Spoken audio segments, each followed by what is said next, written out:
It's 6 o'clock, I'm Lee Agnew. The headlines: residents of Bletchley blockading their street. A woman heading for Syria arrested at Luton Airport, and plans to rebuild a shopping centre in Milton Keynes have been approved. BBC Three Counties Radio. A group of residents in Bletchley are blockading their street to stop parents parking to drop off their children. People in Saffron Street say the Premier Academy Primary School has been getting steadily bigger, bringing increasing traffic to their quiet road. Ollie Bayliss reports. The Water Eaton Residents Association says the school traffic causes a nuisance in their quiet cul-de-sac, with traffic having doubled in the last 10 years. They want a set of double yellow lines down one side of the street to alleviate the congestion. Headmaster Warren Harrison says the actions of the blockade puts children at risk because they can't be dropped off safely near the school. A woman who was thought to be travelling to Syria with her 4 children has been arrested at Luton Airport. 33-year-old Zahira Tariq was reported missing from her home in London last week. Her 3 sons and daughter, aged from 4 to 12, were caught on CCTV at London City Airport before boarding a flight to Amsterdam. On Tuesday, officers from the Metropolitan Police received confirmation that all 5 had been detained by the authorities in Turkey. Zahira Tariq was arrested at Luton Airport after getting off a flight from Istanbul. All 4 children have been taken into police protection. David Cameron is expected to announce that more Syrian refugees will be allowed into the UK. The former Labour Home Secretary, David Blunkett, wants to see a big increase in the number accepted by Britain. I think we have a moral obligation, if we're going to lecture others and wring our hands, to say that the kind of figure that we should take over, say, a 6-month period organised with the United Nations High Commission in the region of 25,000 refugees, a fraction of what the Germans are taking. Developers have been given permission to rebuild the Into shopping centre in Milton Keynes, still known by many as Midsummer Place. It'll mean new shops and a 5-screen cinema, but opponents say a large area of public space will be lost. Rebecca Kurth from Central Milton Keynes Town Council is disappointed that councillors voted against plans that had already been approved for the area. An application which directly contradicts that plan has basically been approved tonight. And that sends a terrible signal to residents, to neighbourhood planning, to government. In sport, Britain's Andy Murray survived a scare at the US Open but beat the unseeded Frenchman Adrian Mannarino. Johanna Konta is also through to the 3rd round, but Wellin's Aliash Bedene lost in 4 sets to the American Donald Young. The weather will be mostly dry with sunny spells, but with the chance of a shower in places. Top temperatures today just 15 degrees Celsius, 59 degrees Fahrenheit. You can get the latest news and sport online at bbc.co.uk/3 counties. Now, get ready, we're going to play some rock and roll. 1, 2, 1, 2, 3, 4. Well, that'll be the day when you say goodbye. That'll be the day when you make me cry. You say you're gonna leave, you know it's a lie.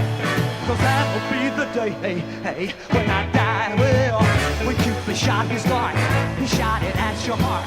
So if we ever part, and I feel blue, if that you love me, baby, if that you tell me, baby, that someday when I be true. Oh, that'll be the day when you say goodbye. If that'll be the day, wow, you make me cry. You say you're gonna leave, you know it's a lie. 'Cause that'll be the day, hey, when I die. Well, that'll be the day. That'll be the day. That'll be the day. That'll be the day.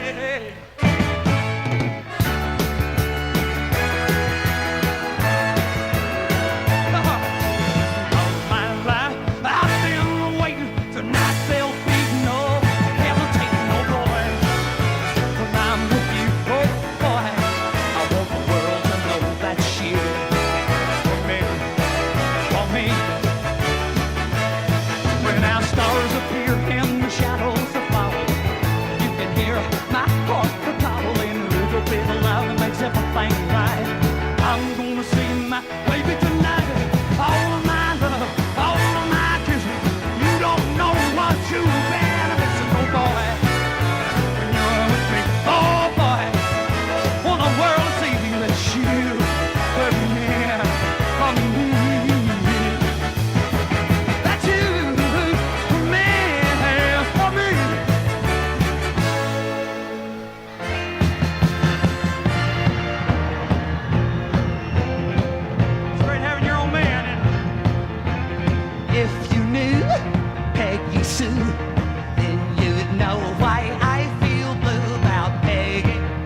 gonna show you how it's gonna be.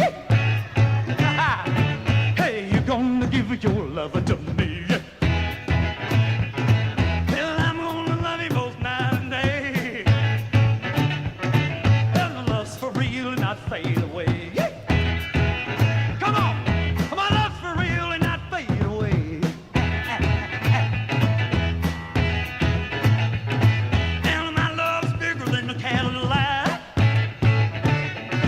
Well, I tried to show you and you drive me back. Well, my love for you has got to be real. For you to know just how I feel. Then my love's for real and not fade away.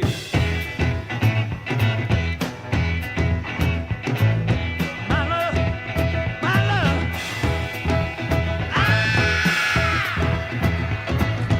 I forgot this kind of... It goes on forever. It's like the whole side of an album. You really did rinse that out, didn't Didn't you? it?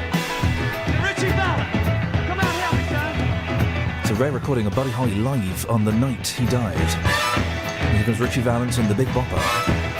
Imagine that. You know what the Big Bopper's... The Big Bopper is famous for three things. Three things. Do you know what those three things Going, are? hello, baby. Hello, baby. That's not bad. Being fat. Being old. No, well, no, he wasn't old though. He didn't get Wasn't old. he? He was middle-aged. He was being the other one that died on the aeroplane. Yeah, but what about the pilot? What's the pilot's name? There's a Pubtrees Quivia question. Pubtrees Quivia. What was the pilot's name, guys? 03459 455. I don't care. Oh, thank you, Clear Lake. There we go, Buddy Holly live. See you next year. Yeah, I'm afraid that won't happen, buddy, because you're going to get on an aeroplane. It's true. It's just that's the actual recording of the night that he passed away. So some people have put up a blockade, have they? Let's have a little. Well, let's learn together, because I don't know what's going on here. A group of neighbours in Bletchley are so fed up with parents parking outside their homes before school, they've set up a blockade.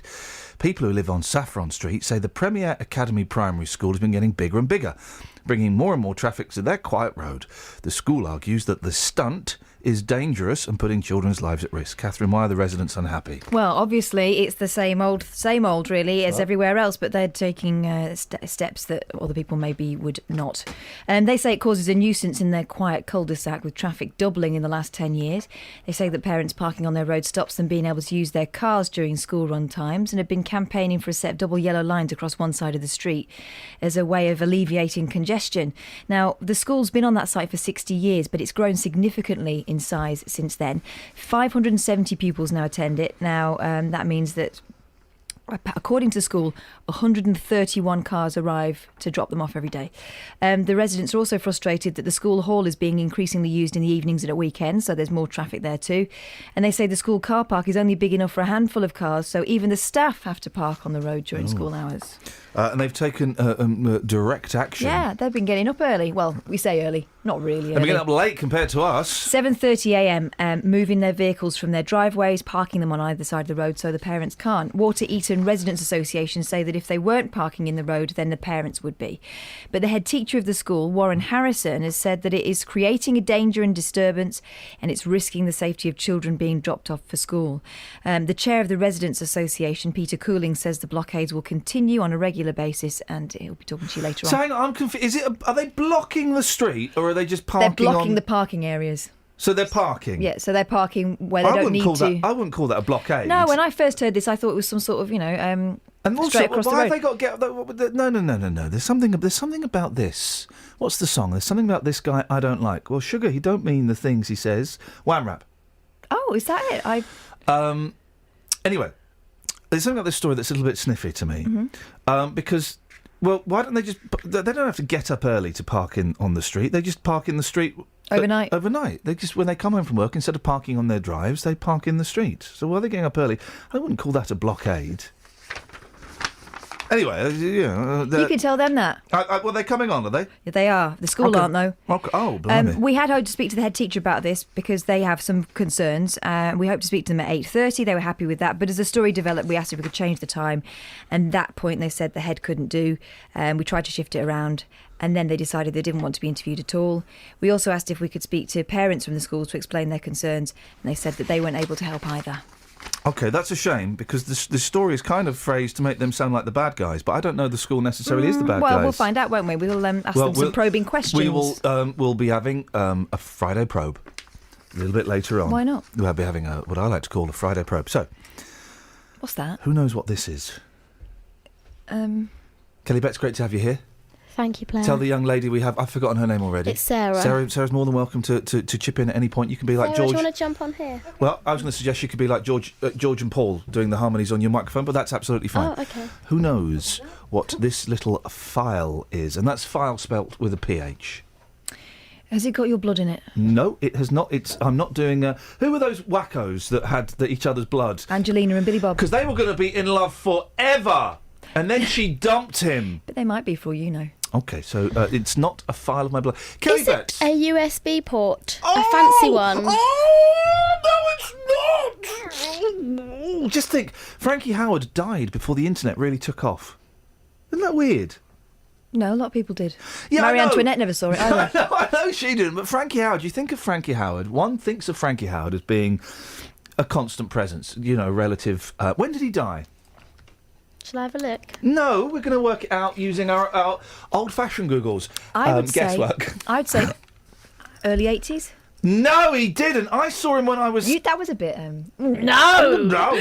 I saw him... It wasn't early 80s, because I saw him when I was... He invited me to his dressing room when I was 16, so that was 1989. So I'm going to say Frankie Howard passed away in the year of our Lord, 1996. Oh, yeah, because it was Benny Hill, around the time Benny Hill went, wasn't it? Incorrect. OK. I reckon 90... No, you said early 80s, mate. No, so hang on, I'm having another think. You can't have another think. He didn't get another chance at life. Well, he did in many ways with his career. 90... Well, don't just say one that's near me. No, I'm not. For all you know, I might just leave it there. 90. Oh, she's close. But it doesn't count because it was her second. Yeah, that's true. So, it was... Would you like the answer? No, actually, I wouldn't. I'm not going to give it to you. Let's leave it dangling. Let's just leave it. Let's leave Frankie Howard dangling. I But believe you like that. it was in April. Well, this year? Nope. OK. So... A file with a PH. A file with a PH. It's a little silver file. It's got a little hook on it. This, dear listener... It's rattling. Can I look at it? Can I hold it? Don't open it. I won't open it. This, dear listener... basically, what I'm carrying there is my old age. That's my old age. Oh, gosh. Is in there. Do you know what that is? Has it got pills in it? No, I've got pills in it. That was my young age. I was taking a lot of medication, not prescribed. No. What you're holding there, Catherine Boyle, is it Parma Violets? Oh, it's kind of an equivalent. We'll find out in a bit. Travel news for beds, cards and bugs. BBC Three Counties Radio. In Woodford on the North Circular Road, there are delays because of some roadworks going on between the M11 at the Charlie Brown's roundabout in Woodford and the A12 at the Redbridge roundabout. There's down to one lane in both directions while the roadwork's gone at Nightingale Bridge, so expect some delays there. It's already looking slow. Looking at the A40, it's moving fine at the moment in Stokenchurch, but there's some temporary traffic lights at the junction for Church Road. And on the motorways, there's no reports of any problems so far, but on the M1 in both directions between junction 12 for Flitwick and 11 for Dunstable, there's a lane closed for roadworks, so expect some queues to build up there when it starts to get busier. On the train departure boards, the 6:11 train from Stevenage to Leeds is cancelled, and if you're using the Underground, the Bakerloo line at Paddington, the station's closed because the escalators are broken. Samantha Bruff, BBC Three Counties Radio. Thank you, Sammy. Right, 6:16. It's Friday the 4th of September. I'm Iain Lee. These are your headlines on BBC Three Counties Radio. Residents unhappy about parking in Bletchley are blockading spaces in their street to stop parents dropping their children off at school. A woman who was believed to be taking her 4 children to Syria has been arrested at Luton Airport, and plans to redevelop Midsummer Place shopping centre have been approved by Milton Keynes Council. On BBC Two. He contributed so much, shortening the war by 2 years. Good heavens. Alongside Alan Turing, Gordon Welshman was a World War II code-breaking genius. If people knew how absolutely he was the kind of spine of the entire Bletchley Park operation, then they would look at him in a completely new way. So what led to him being written out of history? It seems to me that some of the things have been kept secret too long. The Make It Digital season explores Bletchley Park, Code-Breaking's Forgotten Genius. Monday night at 9 on BBC Two and BBC Two HD. OK, so We have a guest voice with us today. We have Sarah. Good morning, Sarah. She can't hear us. She doesn't have her headphones on. That's absolutely fine. But we are playing Guess What's in Iain's File. With a PH. With a PH. You don't want to know what's in my file with an F. And you don't want to know about any of my something files. But it's file with a PH. What do you think is it? It's my old age, dear listener. My old age. Is it a sample of some kind? Why don't you open it up and have a taste? Oh. No, I mean, I'm joking. Why don't you open it up and have a little look-see? If I sniff it, am I going to pass out? No. I'm a bit sniffy today. I'm just going to get my handkerchief. Oh. Come on, have a look. Oh. Yeah. What is it? Well, it's some kind of plug. with a rubber end. They're for upstairs. Earplugs. They're my earplugs. Because I'm going to a concert tonight. Oh, of course. I'm going to a concert. Yeah, but you've got going to a concert of old men. You should be all right. No, it's going to be. I'm going to the Monkeys tonight, and I am. And I should have been wearing. Guys, please. If you could go back and tell yourself anything in time, what would it be? Protect your cochlea. It would. Sorry. Oh no, you're in your ear. It would be put some flipping earplugs in, you idiot, because you're going to have tinnitus and go deaf by the time you're 42. I'm virtually deaf, so I've got to have earplugs to protect. And I'm a tinnitus. Oh, flipping it! He is deaf because he can't hear. Over hubbub. Now both of you are speaking at the same time then when I didn't get it. Here's the thing, right? When I was young, sign of a good concert was how many days afterwards your ears were ringing, right? My ears are ringing like 24/7, 365, 366 on a leap year, an LY, to save time. So I'm taking these bad boys so it don't get no worse. Mm-hmm. That's a good idea. Thank you. Sensible. Very proud of you. Thank you. I mean, it is a bit sort of shutting the stable door once the horse has Well, got. that horse, it's been put down. The horse has bolted. It's shot.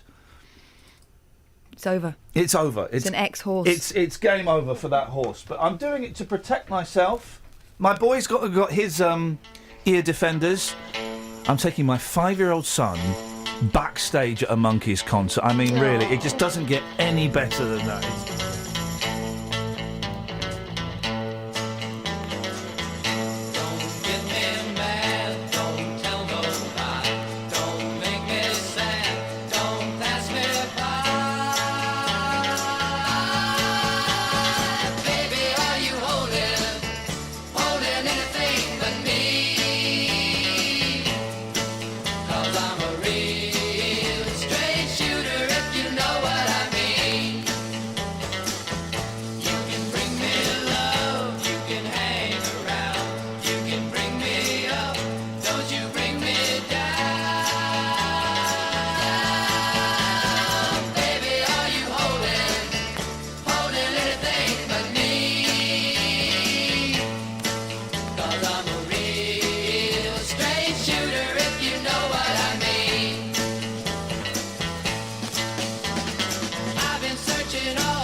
Am I allowed to say sex?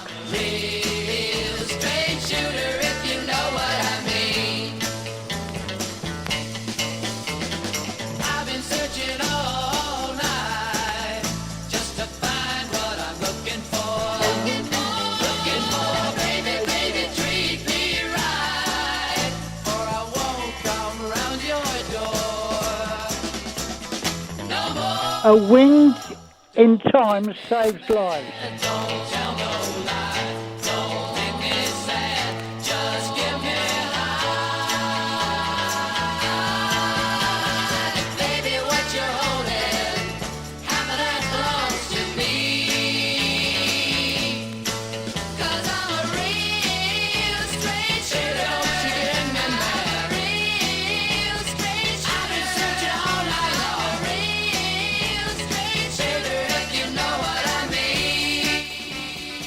I check my rope. That was not meant to. That was not what I thought that was. Thanks, mamas and papas. I really. That was nice, wasn't it? Yep, I like that. I like Cass dancing. I like her little feet going. Yep, we like Mama Cass. We're going to play iPod Roulette at 7:30. So Ribena Rosie, I believe, is still the current champion. If you're a pop star and you're up at this time in the morning, can you give us a ring? We need to sort this out because we're going to need a pop star every Friday between 7:30 to be a judge, and we dropped the ball. We dropped we dropped the Smash Hits poll winners award today. We haven't got a pop star. We threw the ball to Justin. So, and Justin fumbled like a romantic. So if we have any, and I know this is not the done thing. If we have any, okay, here's how we do it. If we have any pop stars listening, or any people that want to pretend to be pop stars. If you want to pretend to be a famous pop star, we need you at 7:30 to be a judge for us. Maybe your name's Paul Young and you're not that Paul Young, but you can be Paul Young for us. Roger Peterson. No, I'm not aware of this. Roger Peterson. Roger Peterson. Roger Peterson. Who is Roger Peterson? We've talked about Roger Peterson this morning on the show already. Oh. The pilot. The unfortunate Thank you very pilot. much. The unfortunate pilot that inspired that really boring song by that fat old man. American Pie. There we go. Sorry? Yeah. Huh? It's a boring song. But it's handy though, isn't it, for a lot of DJs? Very handy. It can be called, what's the term for it? A poo song. For two reasons. One, because it is poo, and two, because it's time to go and have one. Yeah. So, Don McLean, you've saved my bum again. Is the title of my new book, which should be in Where's Amazon. Ian gone? He's having a Don. he's having a Don McLean. He's McLeaning up. Grumpy Jamie's offering himself again as a judge. Oh, he loves it. Well, although you couldn't tell from his voice. What pop star is he going to be? yeah, he's got Jamie. If you want to do it, you've got to. Jamie's wife is hot. I mean, I don't understand what's. It's his dazzling personality what done that. Don't, because we are literally bullying. We're bullying. And that, for some reason, is frowned upon these days. Back in the day, it was very popular. I'm not bullying. I'm just giving Grumps a little dry ribbon. Okay. What? Is that like a dry humping? Well, I mean, to some people. Justin. Hello, boss. Good morning. You discussed me, by the way. Sorry? Oh, Don McLean. We did discuss you. Yes. Yeah. What? What, American Pie? What are you talking about? Shut up, mate. No, I won't shut up. It's a classic. No, shut up. It's boring. Dearie me. Words fail me. The thing is, though, we know that that's true because we have evidence. Here's some evidence of words failing you. You can smell memories. You don't have to say hang on. love me. Who's this? Just because I had. Oh my God, that was words failing somebody else. I like it when people on the street sing. I do as well. Dealey, you're doing a very special. We've got this feature that we came up with a couple of weeks ago where George Cole died and everyone played tribute to him, and Cilla Black died, everyone played tribute to her. Blakey from On the Buses died, and everyone went, huh? The bloke from That Darn Cat died yesterday, and everyone went, but I thought, why are you anyway? So we've come up with this feature where we pay tribute to legends who before they leave. Die. So old legends before they leave. Okay, that's what we've come up with. And we're not going to say who it is yet, Justin. Yep. But I'd like to play just a little bit of a clue. So that people might be able to work it out from this clue. Okay, hang on a second. So this is who we are going to be paying tribute to later on today. Okay, here we go.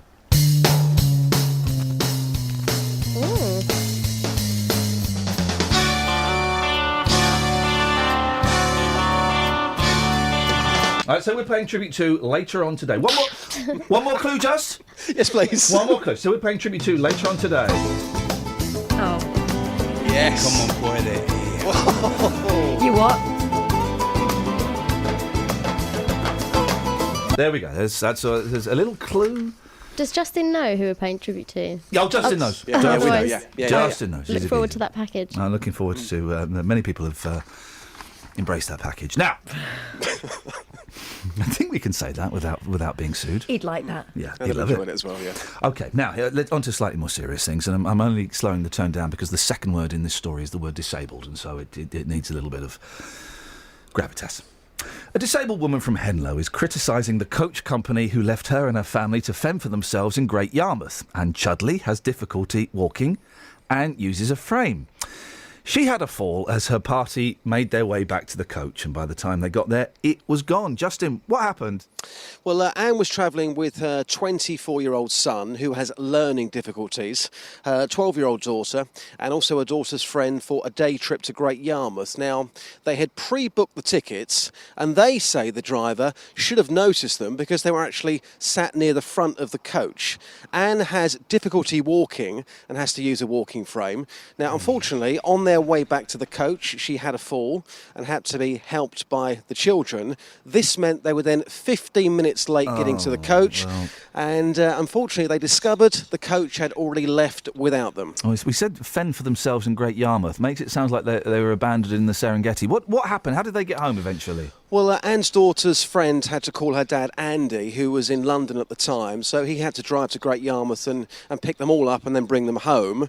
He's not happy with the coach company. He says that they should have waited a bit longer to make sure they were OK, or at the very least, try and find out where they were. What have the coach company said? Well, you're going to be talking to them a bit later on, but they do have a lot of sympathy for Anne and her family.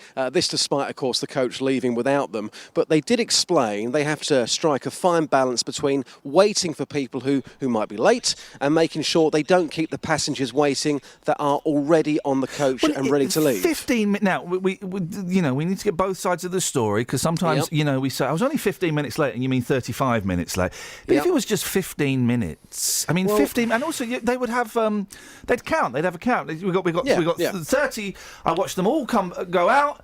I've not watched them all come back in. And there was a lady with who had difficulty walking. Exactly. You would notice her because she would have needed help, surely, to get on the coach in the first place. So wouldn't the coach driver have noticed she hadn't come back? But they do say as well, they actually have an emergency number for anybody to call if they're going to be late. But in this case, when Anne did make the phone call, the bus driver had already left, and because he was driving, he couldn't take any calls. They also say that they want to make it very clear this morning that if there is prior warning, they will gladly wait and to make sure somebody is OK. So that call is, that number is there for people to call if they're going to be late. But sadly, by the time the call had come in, the coach driver had already left. Dealey, I know you're going to work on. Let's have one more clue of. Yes, please.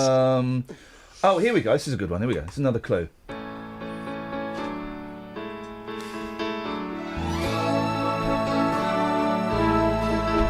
There's another clue there. So we're paying tribute to someone, a living legend, not who you think it is from that.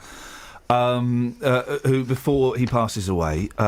Also, can I speak to you after the news? Because I've got a little game of what's the story, Morning Glory for us. Oh, of course you can. Thank you, geezer. Ta-ta. Button B, isn't it? Yes, there we go. Travel news for beds, cards and bugs. BBC Three Counties Radio. It's quiet so far this morning. On the M1 though in both directions between junction 12 for Flitwick and 11 for Dunstable, there's a lane closed each way and speed restrictions of 50 miles an hour, so it could be as busy there later on when it starts to get into the morning rush hour. And Fish Ponds Road in Hitchin, that's closed in both directions between Bedford Road and Burton Avenue. And also in Standon on the A120 Stortford Road, there's temporary traffic lights at the High Street. That could cause some delays later while some water mains works go on. Looking at the speed sensors, it looks fine there at the moment, and in Harpenden on the High Street there, it's looking quite slow on both directions. And on the North Circular Road in Park Royal, there are queues between the Abbey Road and the A40 at Western Avenue by the Hanger Lane Gyratory. Samantha Bruff, BBC Three Counties Radio. Across beds, hearts and bugs. This is BBC Three Counties Radio.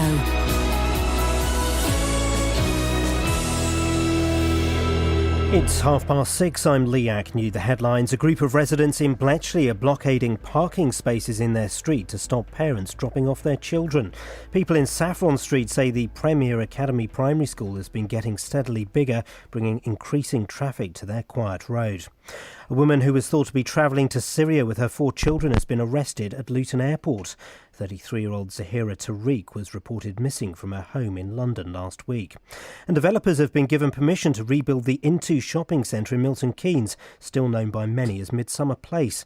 It'll mean new shops and a 5-screen cinema, but opponents say a large area of public space will be lost. The weather will be mostly dry with sunny spells, but with a chance of a shower in places. Top temperatures today just 15 degrees Celsius, 59 degrees Fahrenheit. Three Counties Sports. BBC Three Counties Radio.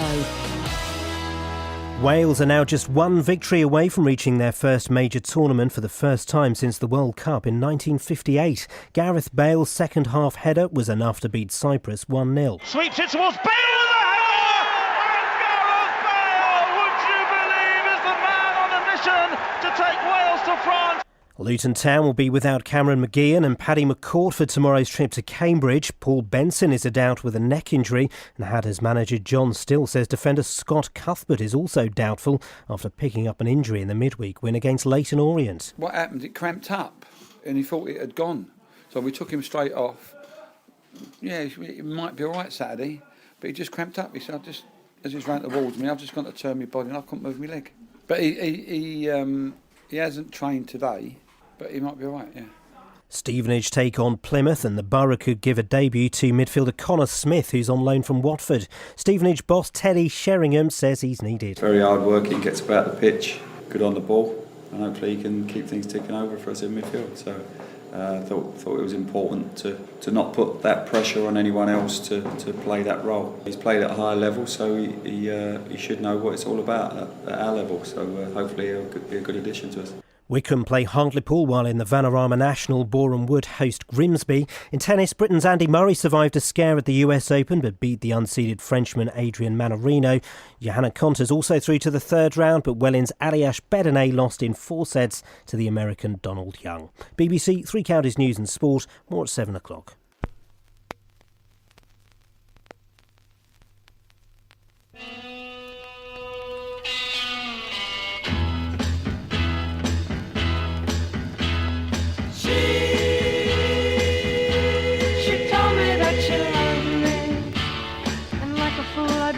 From the start,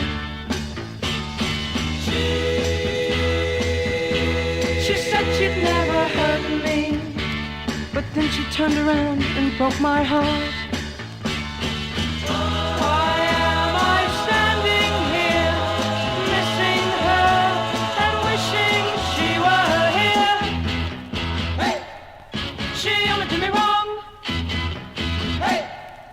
I'm better off alone.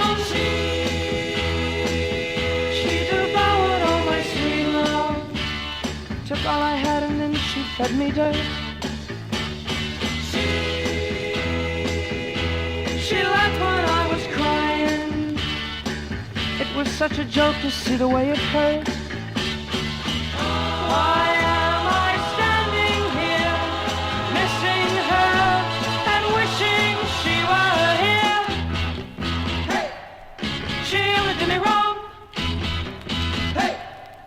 I'm better off alone. And now I know just why she keeps me hanging round. She needs someone to walk on, so her feet don't touch the ground. But I love her, I need her, I want her,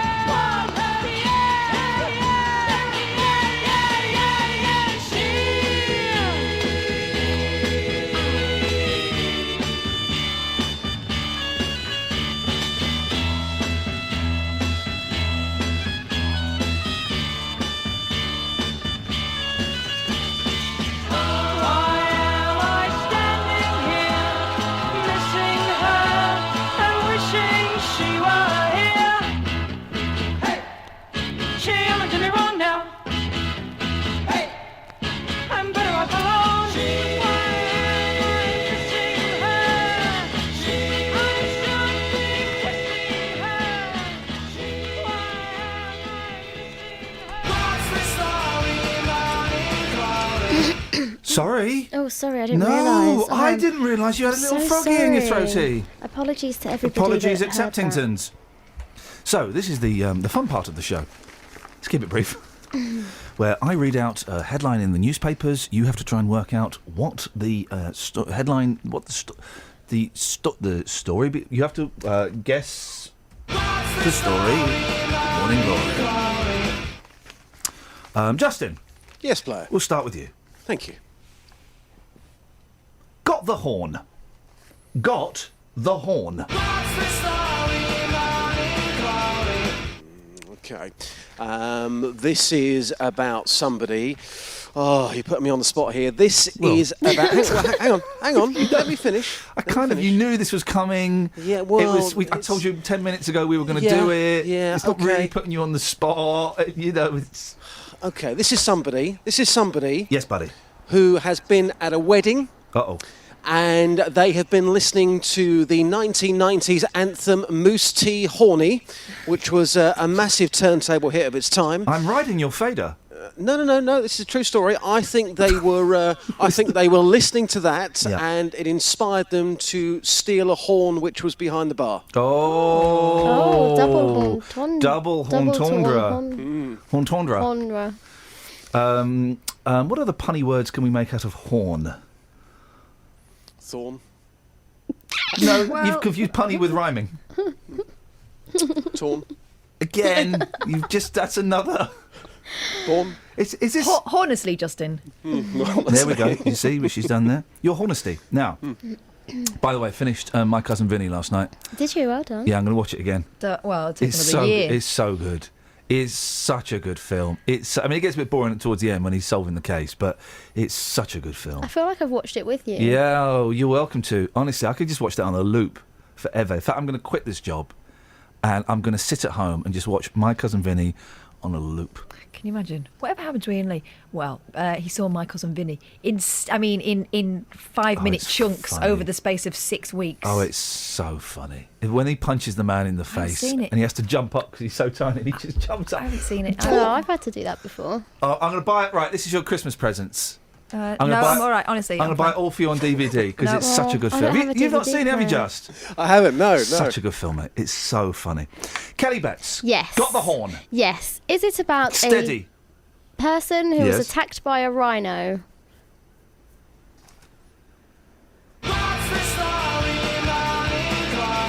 Just say that again. Ask me that again.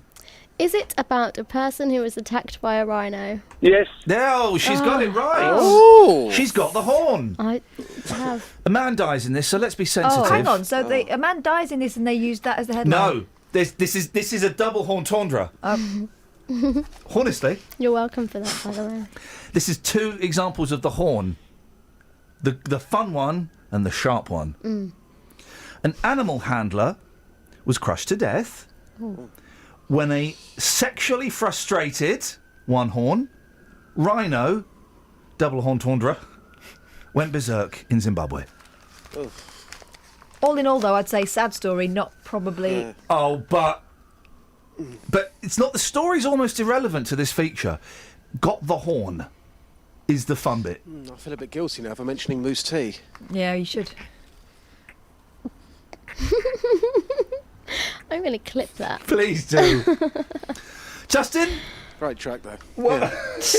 Great memories. One more clue as to who we are paying tribute to today. It's the new feature where everyone gets all the credit, when they die. Let's celebrate these old legends while they're still alive. Oh, here we go. Here's a clue. Hang on a minute. Oh, really? I dig those girls! It's not David Lee Roth, guys.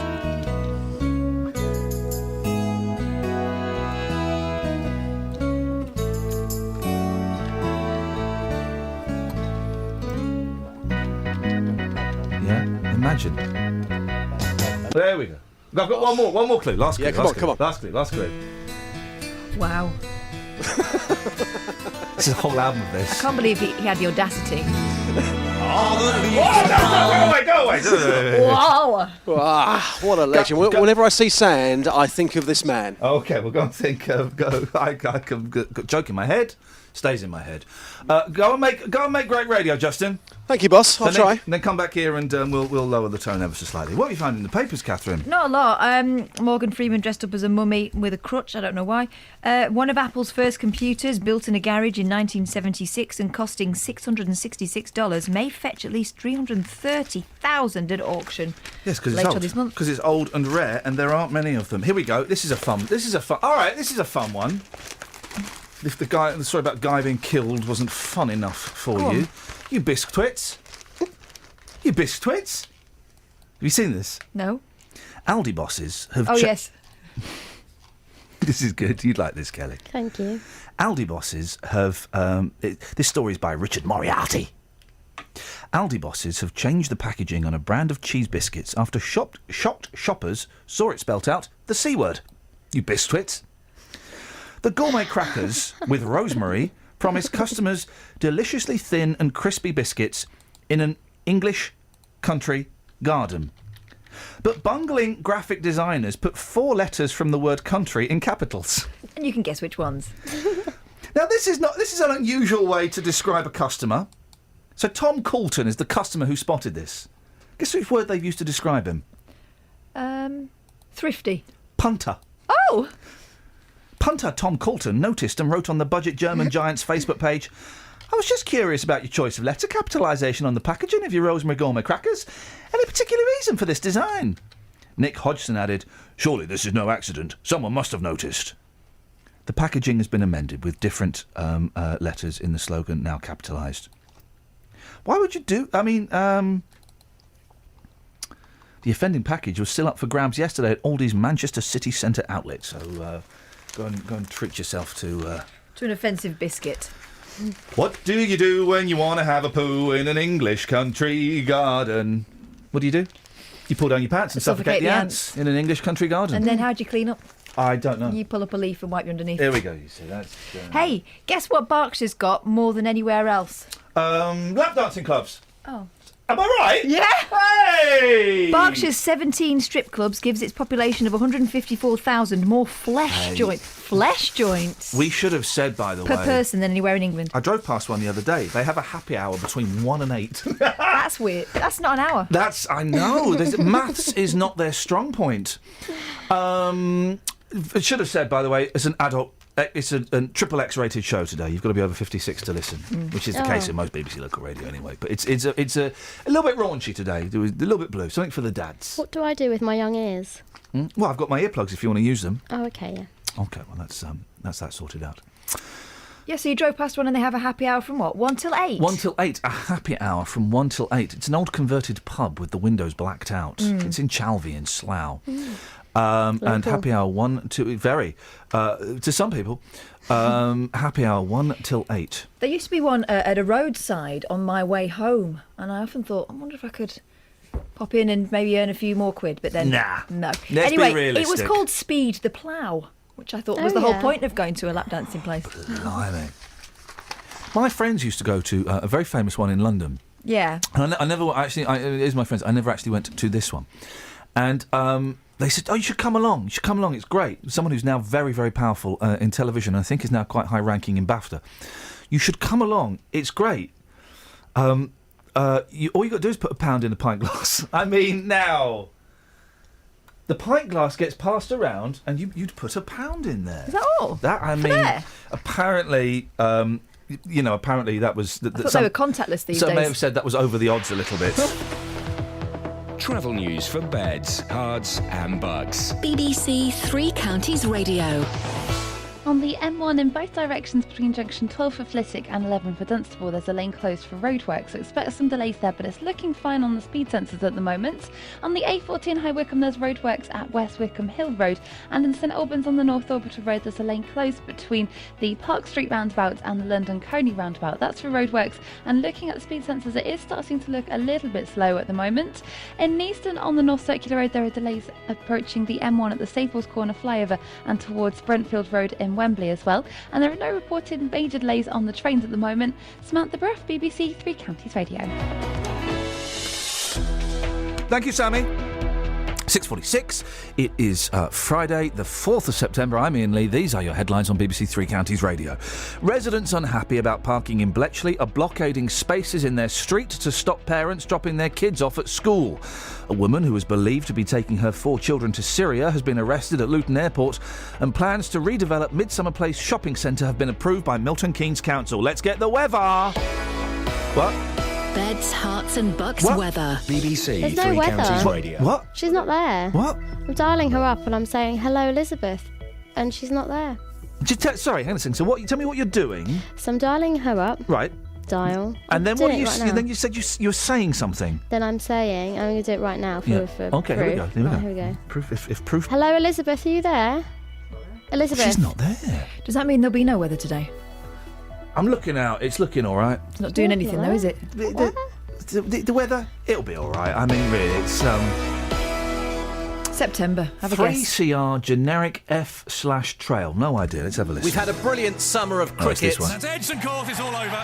But once again, we're also celebrating our unsung sporting heroes. He has such passion for sport. I'm extremely proud of what we've achieved here. Who will you nominate? We're looking for someone who inspires people to get involved in sport across Beds, Hearts and Bucks. He's funny, he's never strict with you, so you don't feel pressured. To make your nominations, go to bbc.co.uk/unsung hero and download an entry form. The closing date is Thursday, 22nd of October, with our 2015 Unsung Hero announced at the BBC Sports Personality of the Year in December. She cares about everyone else more than she does about herself. Get inspired, Right. get nominating. Okay.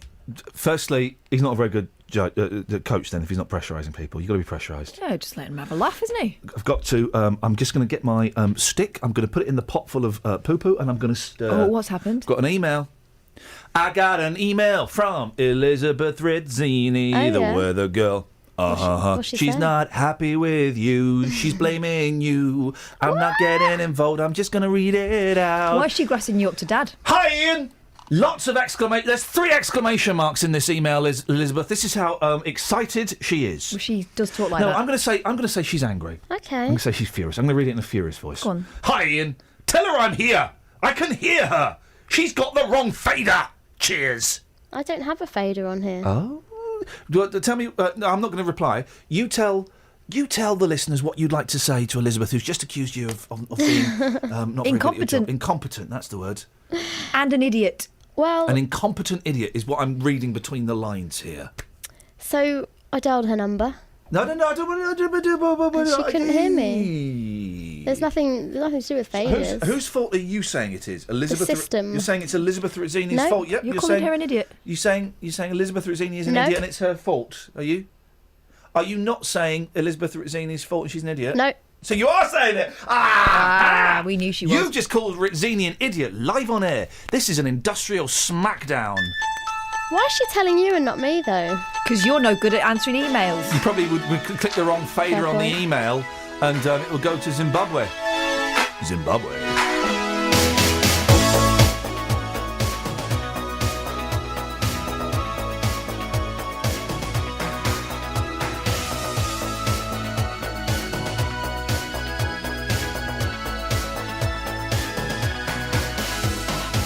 Someone I know is staring at me, and when I look into her eyes, it's the girl that I used to be.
Sham pizzas. The pizzas you are eating may not be what you think. Now, whenever I order a pizza online, I'm not expecting haute cuisine. But if you ask for ham, you want ham. Well, I want some... As long as I think it's ham, I'm happy. You want I'm happy. You want actual cheese, though, don't you? Not... As long as I think it's cheese. Listen, food, we all know food is not what we think it is, right? Although I had a lovely pear. I'm not making an innuendo about breasts.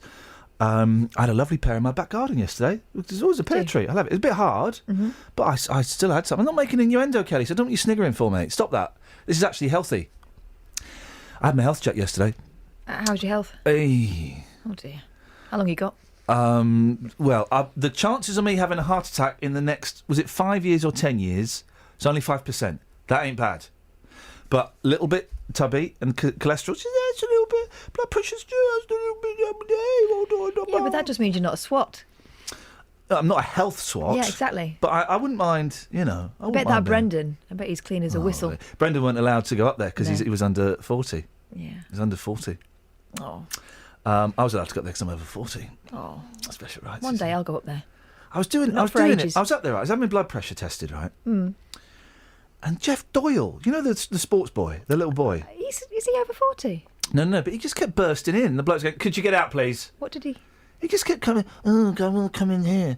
Get out, Doyle, you little swat. You sports swat. When are you going to make love to a football? Hello? It's hard to get purchase. Well, he's only tiny. He's like when we had Benji Bunny and he used to mount the football. He's like that. When are you going to make love to a long jump? A long jump? Yeah, when are you going to kiss a javelin? Anyway, at the pointy end, that's probably quite dangerous. So anyway, so Jeff Doyle kept coming in. And he's only thing is you can't see him because he's so tiny. So wee. And then he'd come in and he just kept my blood pressure kept going up every time he came in because I got a little crush on him. So we had to ask him to evacuate the premises. He was taken outside and fired from a cannon. So pizzas. They've not got cheese on or ham. Well, in some cases. not all of them. No, well, let's pretend it's all of them. Okay. Let's make it worse. Okay. Hungry diners are being conned by takeaway pizza restaurants that replace ham with turkey and use fake cheese topping. Not like that. Bosses at the fakeaways have been warned they may face prosecution for the dangerous scam. Back up. You can't just... Fakeaways. That deserves a round of applause. The fakeaway. Great. Guys. Pizzas from 15 fast food outlets were checked and 5 had turkey instead of ham. You would know turkey ham is very wet. No, you don't. It's wet, isn't it? It's too wet. Have you ever had turkey ham? I don't. I'm not really a ham fan. I tried cooking with turkey mince once because I thought, well, it's slimline, and was trying to get everyone a little bit less tubby. You do know that this is going out on the radio. Wet. This is actually people are actually tuning out. I'm going to say it, and I think people who've tried it will know turkey is too wet. Can't get any purchase. Not on a football. No. Keeps you busy though. Doesn't it? Oh, so it's like telling an idiot to go and stand in the corner of a round room. Thank you very much indeed. Where would they go? Sorry? Where would they go? Well, that's... Kelly, I'll find you one. Is that the end of that? Well, yeah, they were doing that. Do they name and shame? It was in Derbyshire. Okay. Nothing for us to worry about. I'm sure all the pizzas here have exactly what it says on the menu. Here's a story that actually, I never want to see this story, and we've done it on this show before. And next time it comes up, we ain't doing it, because it's not a story. Well, why are you doing it now? Little boy with rude common parents doesn't follow rules. My brother. He's got a bad haircut. So he was sent home from school. Yeah. And why is that in the paper? Why was that on the radio? Because his parents moaned. A lad was sent home. We're supposed to feel sorry for him. Let's have a look. That is a ridiculous I feel haircut. sorry for him that his mum thinks that's appropriate. A lad was sent home on his first day at school for having a haircut like his footy hero Sergio Aguero. Man City fan Gary Hill, 11, had tram lines and a Mohican. Man City. He claimed a teacher said to him... Now, if a teacher said to him, respect to the teacher. I don't believe a teacher said this, but if he did, respect, because he must have gone back to 1976 for a teacher to say this. Hey, Mr. Tramlines, aren't you ashamed of yourself? Now, no teacher in 2015 would say that, boy. Dad... It's a Mancunian teacher. So the lad's called Gary, right? Of course he is. Do you know what the dad's called? Barry. Gary. Dad, Gary Senior, 45, said, I was just with that chuff. was the first day at a new school. The boy was allowed to return once his hair was shaved evenly. Eamon Murphy, head of Ashley Sports College in Duckinfield, Cheshire, said, "These are the rules and the parents know them." Yeah. Was this not a story? Fair dues. He broke the rules, he got sent home. It's a shame the kid had to suffer for the parents' stupidity. I don't get why they're doing this kind of shaving all the hair off apart from like a flap on the top. It looks like a bad toop. I don't want to see flaps. No. 03459 455 555 is the telephone number. Let's get the travel news now. Here's Sammy Bruff. Travel news for beds, cards and bugs. BBC Three Counties Radio. It's looking slow on the M1 northbound after junction 11 for Dunstable where the roadworks are, and on the M25 anti-clockwise it's busy from junction 17 for Maple Cross to 16 for the M40. In St Albans it's starting to get busier on the North Orbital Road where the roadworks are between the Park Street roundabout and the London Coney roundabout. In Borehamwood on the A1 there are delays southbound between the Holiday Inn and Barnet Lane at Stirling Corner, and on the North Circular Road in Woodford there's roadworks between the A12 at the Redbridge roundabout and Charlie Brown's roundabout in Woodford. That's causing really long delays from the Waterworks corner. On the train departure boards, the 7:02 service from Welwyn Garden City to Peterborough has been cancelled. Samantha Bruff, BBC Three Counties Radio. Sammy, thank you very much indeed. Stories that we can do this. Stories that should not be stories but continually pop up. I'm not looking at you, Lee, don't worry. But the story we always get about a kid being banned from school because they've got a shocking hair. Oh, yeah. Just follow the rules. Follow the rule. And parents allowing your 11-year-old kids to get stupid haircuts like that. Unbelievable. Local and vocal across beds, hearts and bucks. This is BBC Three Counties Radio.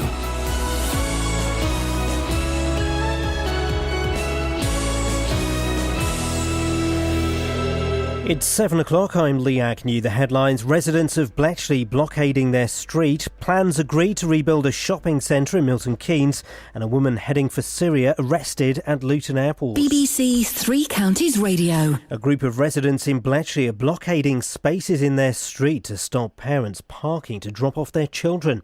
People in Saffron Street say the Premier Academy Primary School has been getting steadily bigger, bringing increasing traffic to their quiet road. Ollie Bayliss reports. The Water Eaton Residents Association says the school traffic causes a nuisance in their quiet cul-de-sac, with traffic having doubled in the last 10 years. They want a set of double yellow lines down one side of the street to alleviate the congestion. Headmaster Warren Harrison says the actions of the blockade puts children at risk because they can't be dropped off safely near the school. Developers have been given permission to rebuild the Into shopping centre in Milton Keynes, still known by many as Midsummer Place. It'll mean new shops and a 5-screen cinema, but opponents say a large area of public space will be lost. Our reporter Stuart Radcliffe was at the meeting. This really was a very heated council meeting, and when that decision was made, it was greeted with cries of shame on you and so much for local democracy. But councillors here have taken the decision this is too big a plan to ignore. It's worth some £70 million and could create up to 400 new jobs. A woman who was thought to be travelling to Syria with her 4 children has been arrested at Luton Airport. 33-year-old Zahira Tariq was reported missing from her home in London last week. Nick Qureshi reports. Her 3 sons and daughter, aged from 4 to 12, were caught on CCTV at London City Airport before boarding a flight to Amsterdam. On Tuesday, officers from the Metropolitan Police received confirmation that all 5 had been detained by the authorities in Turkey. Zahira Tariq was arrested at Luton Airport after getting off a flight from Istanbul. All 4 children have been taken into police protection. David Cameron is expected to announce that more Syrian refugees will be allowed into the UK. The Prime Minister is facing growing pressure to do more. Lord Sachs says Britain should accept 10,000 people. It's a figure to which Britain would respond. The churches, the religious groups, the charities would all join in, local civic groups, and I think we'd be better for doing that. I think the British tradition of being a place of refuge for those who are at risk of their liberty and their lives should guide us now to being more generous rather than less so. In sport, Britain's Andy Murray survived a scare at the US Open but beat the unseeded Frenchman Adrian Mannarino. Johanna Konta's also through to the third round, but Wellin's Aliash Bedene lost in 4 sets to the American Donald Young. The weather will be mostly dry with sunny spells but with the chance of a shower in places. Top temperatures today just 15 degrees Celsius, 59 degrees Fahrenheit. You can get the latest news and sport online at bbc.co.uk/3 counties. Thank you, Lee.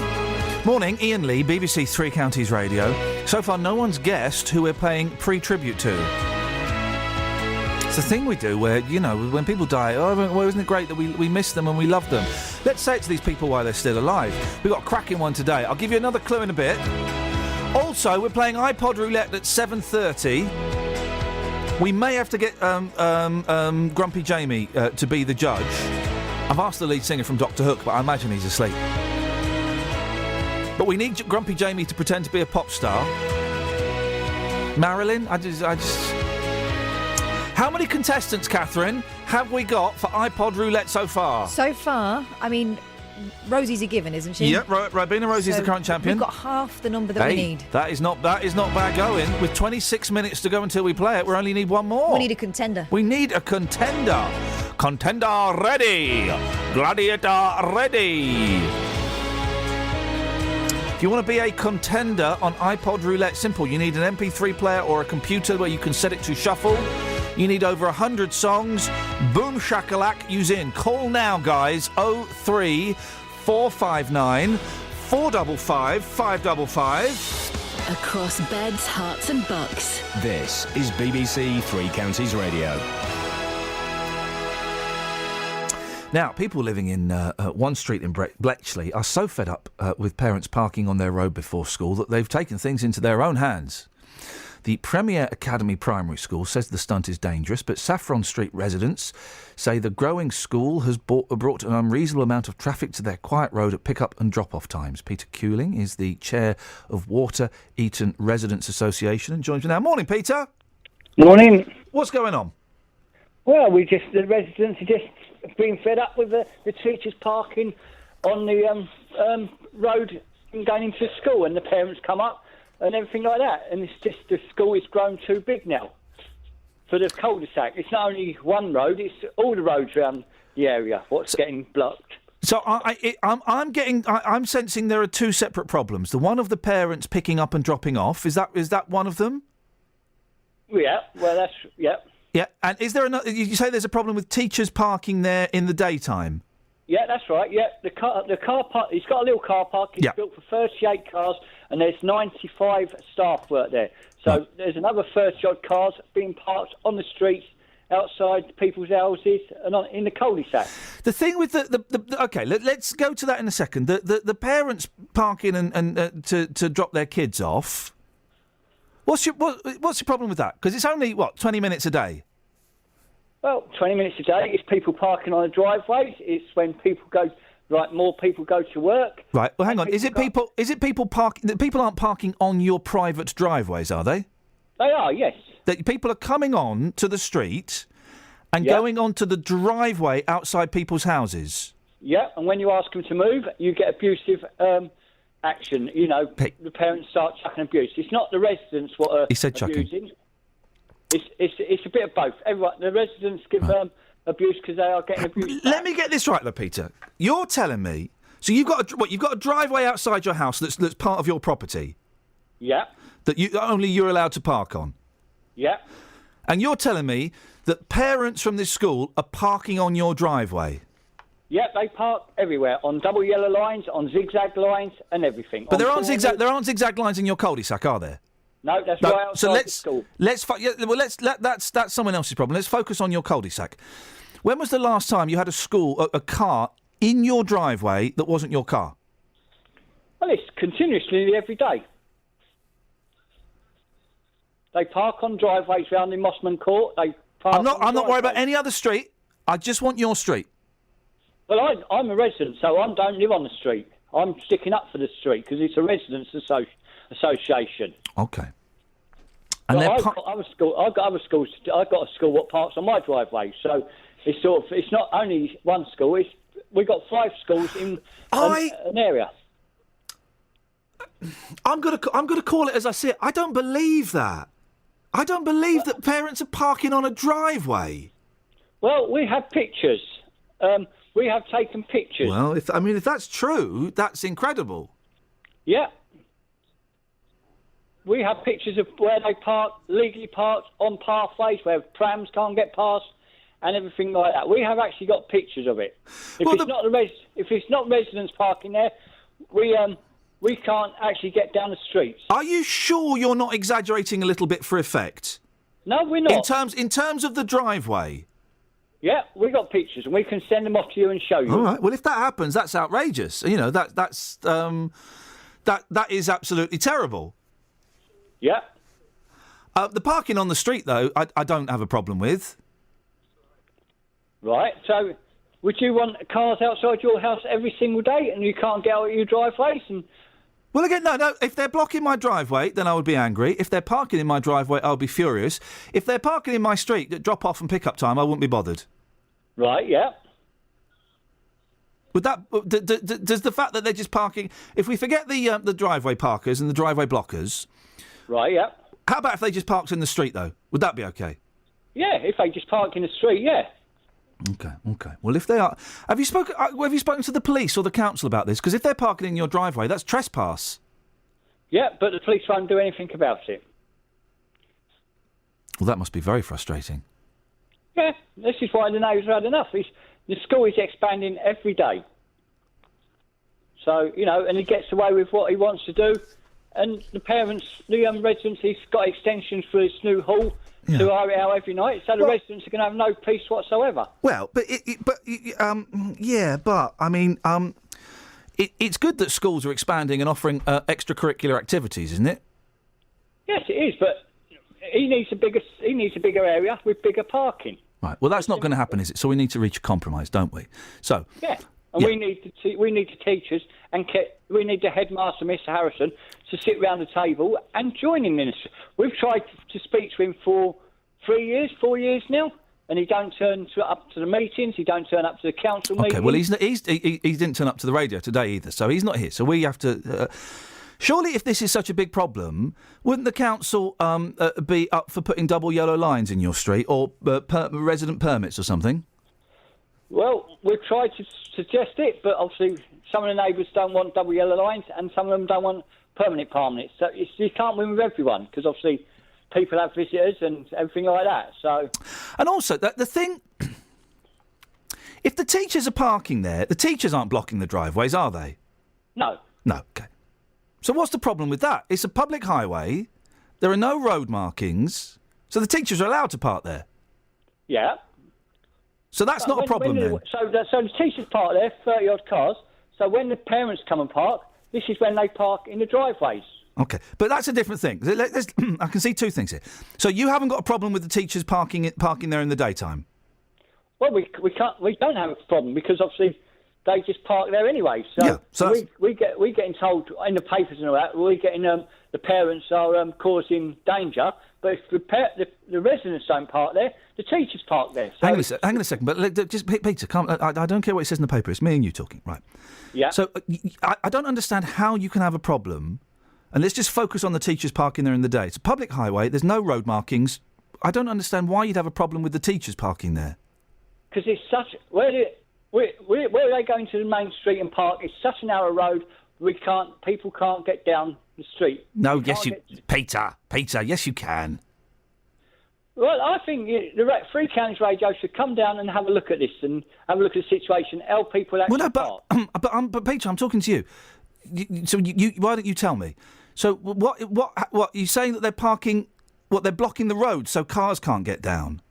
Well, they can't get out of their driveways because this road is built so narrowly. When they try and get out of their driveways, it's hard to get out of their driveways. Well, there's a different. Again, we're just talking about the teachers parking, not the parents at the moment. There's a difference between it being difficult to get out of your driveway and impossible to get out of your driveway. Yeah, it's a nuisance. It's where they park. It's a nuisance. Where do you normally park your car, Peter, when you go out shopping or go to work or whatever? In a car park. Right, every single time? Yeah. Don't believe you. If I can't... Well, don't believe you. You're telling me You've never parked on a street that's not got double, because there's no double yellow lines and there's no residents parking. You've never done that. Well, anyway, I park in the street when I'm working, but... Well, shame on you. Shame on you, Peter, for parking on someone's street. Well, if I'm working, it's... Thank I'm you. there 20 minutes. I'm not there every single day. You just said if you're working. Well, that's what they're doing. There's no rules against the parents parking on the driveways. That's bang out of order. Blocking the driveways. That's terrible. But it's a public highway. The teachers are not breaking any laws. Everybody parks where they can park. I park on.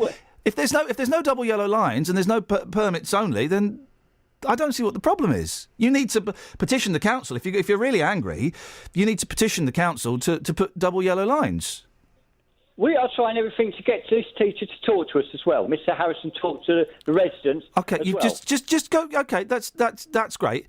But do you see what I mean? That I don't under the parents parking on the driveway, blocking the driveway. If that's happening, that's bang out of order. You have every sympathy for me. That's terrible. If it's people going to work to educate my kids or going to work to do whatever, and they're parking legally, you can't have a problem with that. And if you do, that's NIMBYism. It's not only the teachers; it's the parents what park there. They're two separate issues, Peter. The parents parking on the driveway, that's out of order. You've got me on that one. Full sympathy. Blocking the driveway, I'd be furious, and I'd be out there and I'd be having a word. I'd put the bins out. Why don't you put the bins out over the driveways? Because you can't put a bin on the road. Well, they put a bin on the driveway. Yeah, but they've actually parked on the road with the. Put a bin in the road. Put a bin in the road. Okay, and they can. Peter, put a bin in the road. We've all done it. We've all done it when we want to keep a space. Put a bin in the road. All right, then we do. You know, if we have another protest, we do that. We put the bins in the road, and that'll make more chaos. No. Won't just put no. Just put the bins in front of your driveway. Okay, we do that then. Well, have you not considered doing that? Yeah, but when's the bin man comes on to eat, doesn't he? The dust carts can't get up the road because they park both sides of the road, so they make it into a one-way street. Right. Okay. So obviously people can't get up. You're telling me the bins aren't being collected? Well, the dustman can't get up to the street. So the bins are never collected. They go in the van and pick the bins up in the van. So they do pick up the bins. So there's not a problem with the bins. No, but so why did you mention the bins not being able to be collected? Peter, I make up several things. That there is a real problem with people parking on driveways and blocking driveways. That is bang out of order. I thought that was illegal. You could block your driveways with bins. Not particularly pleasant, not a fun thing to do, but that's one way around it. Yeah. I also make up that I'm going to call it as I see it, that you quite enjoy being a little bit angry. Yeah. You enjoy being angry. And I don't enjoy being angry. You just said you did. You enjoy being angry, and this gives you something that you can be angry about. Because people parking legally on a road that hasn't got any road markings so they can go and work, I kind of think that should be applauded. Right, yeah. We can't knock that. Obviously, people go to work, yes. Yeah. Okay. So your beef is with the parents that park on the driveways? Yes. Okay, brilliant. And they can't get out of the street. The amount of traffic what comes up that street every day. Why don't you park on your because you're parking on the street to block the cars parking on the street, and that's when they park on the driveways, is it? Yeah, because the teachers park there. No, the teachers don't park on the driveways. No. So your protest was you lot parking your cars in the street, and was that when the parents started parking on the driveways? No, they've always parked on the driveways. Have they parked on the Well, why don't you have your cars in the driveways then? Well, if they're in the driveways, we can't get them out. Well, then you put the bin. Then you have your car. I've got it. You have your car in the driveway. Sammy, come to you in a second for travel. You have your car in the driveway. Your bin blocking the drive. Boom. Then they can only park legally, and you can't have a problem with people parking legally, can you? Well, we do that then. So the teachers park there, we park on the driveways, and that causes the parents to can't get their cars up the road. Yeah, fine. They'll have to go. That's their problem then. And then they park illegally on corners, but not on that cul-de-sac. That's their problem. That's someone else's problem then. Because they have to go up the cul-de-sac to get to this school. You've done what I call it. That would be an LBC, Luton Borough Council. You just passed the problem on to someone else. Perfect. It works for them. Why not for you? Right. Okay. You're secretly, Peter. You're enjoying having this argy-bargy with the school, aren't you? No, we're not. We're not enjoying. We sure? want what we want is the headmaster to come and communicate with the residents. Okay. He won't do it. We've tried for 3 years. We won't do it, and that's what we want. If we can get communication with him and he talks to the residents, it wouldn't got to this stage. You know, there's nothing you can do. There's nothing you can do, though, is there, Peter? He's not going to build another. He hasn't got the room to build a bigger car park. The suggestion I would make is you park your cars in the driveway, cars can't park there. You put your bins in front of the driveway, cars can't park there. Boom, everyone's parking legally. Beautiful. 3 years of stress over this. God. Yeah. Let it go. It's come to a point. Yes, say we need the headmaster to. He's not good. Okay, well, but I've just given you a beautiful solution. Yeah. Give it a go. Yeah. And let us know how it goes. Yeah, no problem. All right, Peter. Thank you. Travel news for beds, cards and bugs. BBC Three Counties Radio. There are queues on the M1 northbound just after junction 11 for Dunstable because of the roadworks, and there's reports that a vehicle's broken down in those delays, causing it to be a bit worse. On the M25 anti-clockwise, it's slow from junction 17 for Maple Cross to 16 for the M40, and in Borehamwood on the A1 there are queues southbound from the Holiday Inn towards the Stirling Corner. In Welling Garden City there's roadworks on Hertford Road eastbound heading towards the A1M, so that's not causing any delays at the moment, but it might cause some queues later on. Samantha Bruff, BBC Three Counties Sammy Radio. on the text 81333, start your text 3CR. Ben in Hitchin.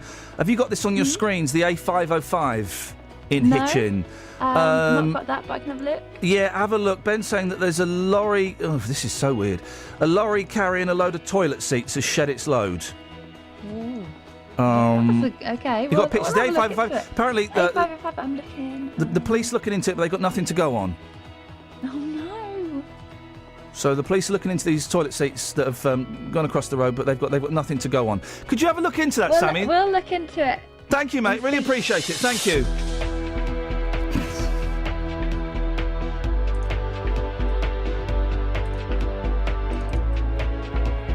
Where are we now? 7:20, BBC Three Counties Radio. These are your headlines. Residents are blockading parking spaces on their street in Bletchley to stop parents dropping their children off at school.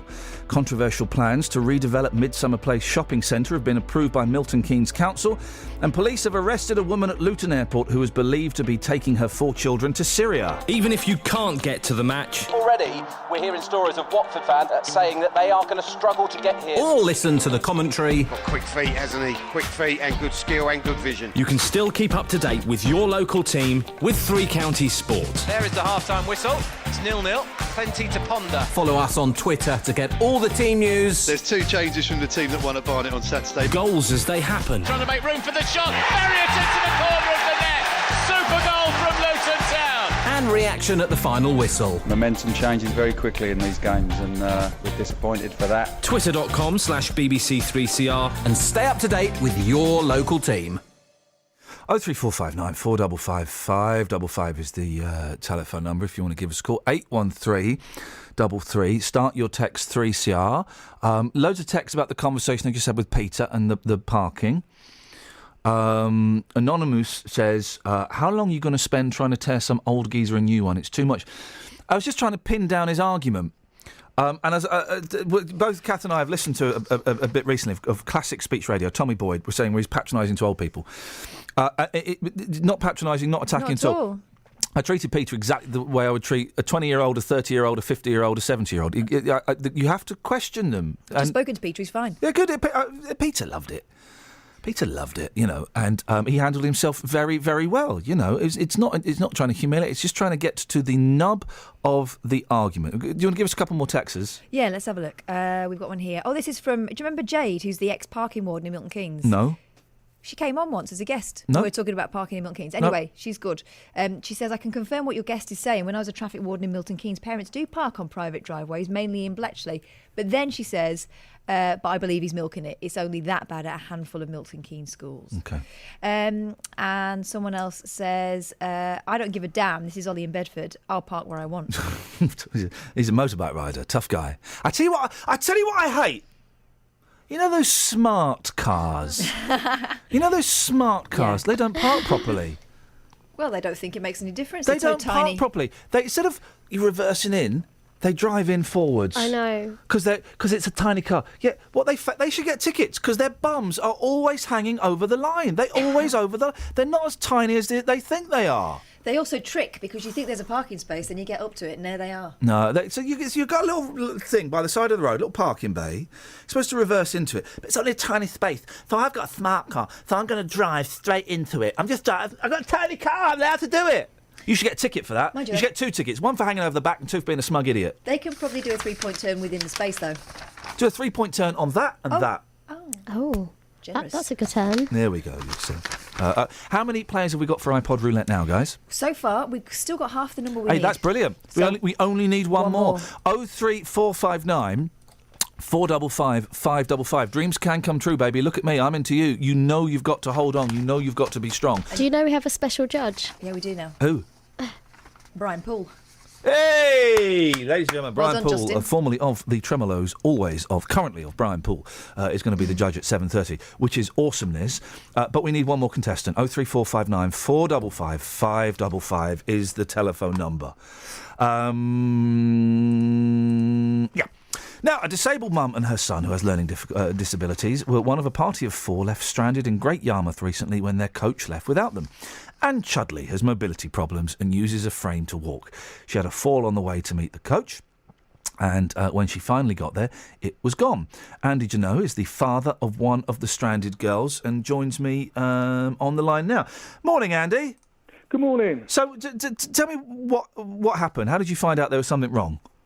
Well, I was down in London with my son, and at about 4:45, I got an anxious call from my daughter explaining the situation.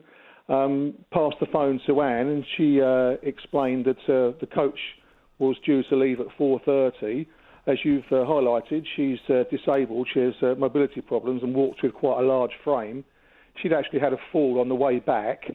And the children helped her up, and they'd actually got back to the pickup point at 4:40, so 10 minutes late. 10 minutes, right. And the coach had gone, and to compound matters, she then phoned the emergency number and was basically told, look, it's tough, not really bothered. She explained the situation, that not only was she disabled, she had a son with her with learning difficulties, 2 12-year-olds, and she's unemployed and had about £15 in her pocket, and was basically told, look, make your own way home, and that was the extent of the assistance that she was provided. How old's your daughter, Andy? She's 12. Okay, and she was there with Anne, was she? That's right, yeah. Okay, so is Anne a family friend or something? No, my daughter, Anne's daughter, is the same age as my daughter, and they're school friends. Okay. And the trip was basically organised by Anne, sort of as a thank you to her 12-year-old daughter, who acts a lot of the time as her carer. So it was a sort of thank you, and she asked my daughter to come along with them. Oh, that's nice, isn't it? Well, I thought it was, yeah, absolutely. You know, I don't fancy Great Yarmouth myself, but for a 12, that's a nice thing to do. That's a lovely thing to do. Well, you've got to take into context how much people can afford and everything like that. Yeah, no, exactly. I'm a tongue slightly in my cheek. But okay, so you get this phone call, and as a dad of a 12-year-old daughter, what was it? Panic, anger? What were you feeling?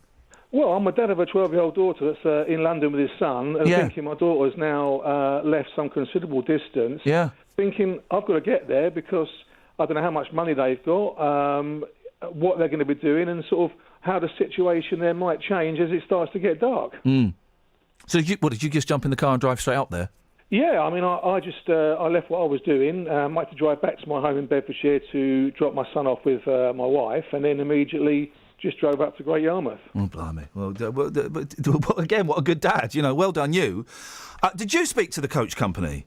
I actually, I sort of, I didn't speak to them on the day. I sort of got back that evening, dropped everyone off, then woke up Sunday morning, just gathered my thought about the whole situation, and emailed the company and outlined what I thought about it. And I also was totally transparent with them. I said, I think there's a bit of a wider interest in how you've dealt with us, that perhaps the local press might be interested in, just to sort of articulate how you actually deal with people. And to this moment, I've had no reply from them officially at all. Now, if Anne and your daughter and everyone have been 40 minutes late or something, I can imagine there's a coach load of people getting huffy and stuffy. Why are we waiting? But 10 minutes? Yeah, I mean, I can look at this quite rationally. If it had been me and my wife, able-bodied, I'm a person that I'll always say, get there an hour early rather than a minute late. And I would have very little, if any, sympathy with people that are late in these circumstances. Yeah. But I think you have to look at the circumstances as they were. And that coach company and the driver knew this was a party that included disabled people and children. Yeah, and like you say, 10 minutes. And we know from what the coach company has now said to the local press that they said, we've waited 10 minutes. Well, I know Anne was there at 4:40 and they'd gone. And if you know Great Yarmouth on a Saturday, that coach would not have even been out of Great Yarmouth within that time frame. It would probably be about 2 minutes down the road. There was no reason that coach couldn't have turned around and come and got them back. And in fact, knowing the company, Britannia, when I was driving up there, so if you think that I've driven from London, dropped my children off and then started the drive, I think the coach passed me somewhere past Newmarket. So there was absolutely no way that coach couldn't have turned around and picked them up. Andy, we're speaking to the company in about 50 minutes' time, I think. I don't think, and I don't know for sure, but I don't think they want to talk to anyone apart from me. But could you be listening in 50 minutes' time? Because I'd love to get your thoughts on what they say to me. Yeah, did you say 15 minutes? 50.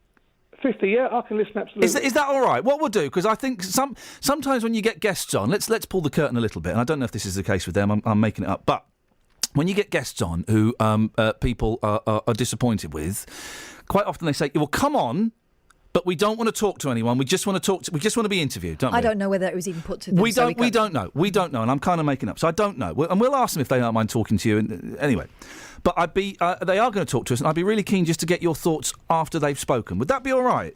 Absolutely fine. Because this is if it is just 10 minutes, this is a really stinky story and is thoroughly unfair. And I'd just be keen to get your thoughts on what they say. Yep, absolutely. Well, I'll listen in and hopefully... We'll give you a call. We'll give you a call in a bit. OK, thanks very much. Thank you, Andy. I really appreciate your time. Thank you, mate. 03459 455 555. Let's get the travel. Travel news for beds, cards and bugs. BBC Three Counties Radio. There are delays on the M1 northbound after junction 11 for Dunstable because of the roadworks, and there's reports that a vehicle's broken down in those delays. On the M25 anti-clockwise, it's busy between junction 24 for Potters Bar and 23 for the A1M. And the A10 southbound towards London, it's slow from Bullsmore Lane towards Southbury Road. In St Albans, it's looking busy through the roadworks on the North Orbital Road between the Park Street roundabout and the London Coney roundabout. There's a lane closed in each direction, causing those delays. And on the trains, there's no major problems at the moment. Samantha Bruff, BBC Three Counties Radio. Across beds, hearts and bugs. This is BBC Three Counties Radio.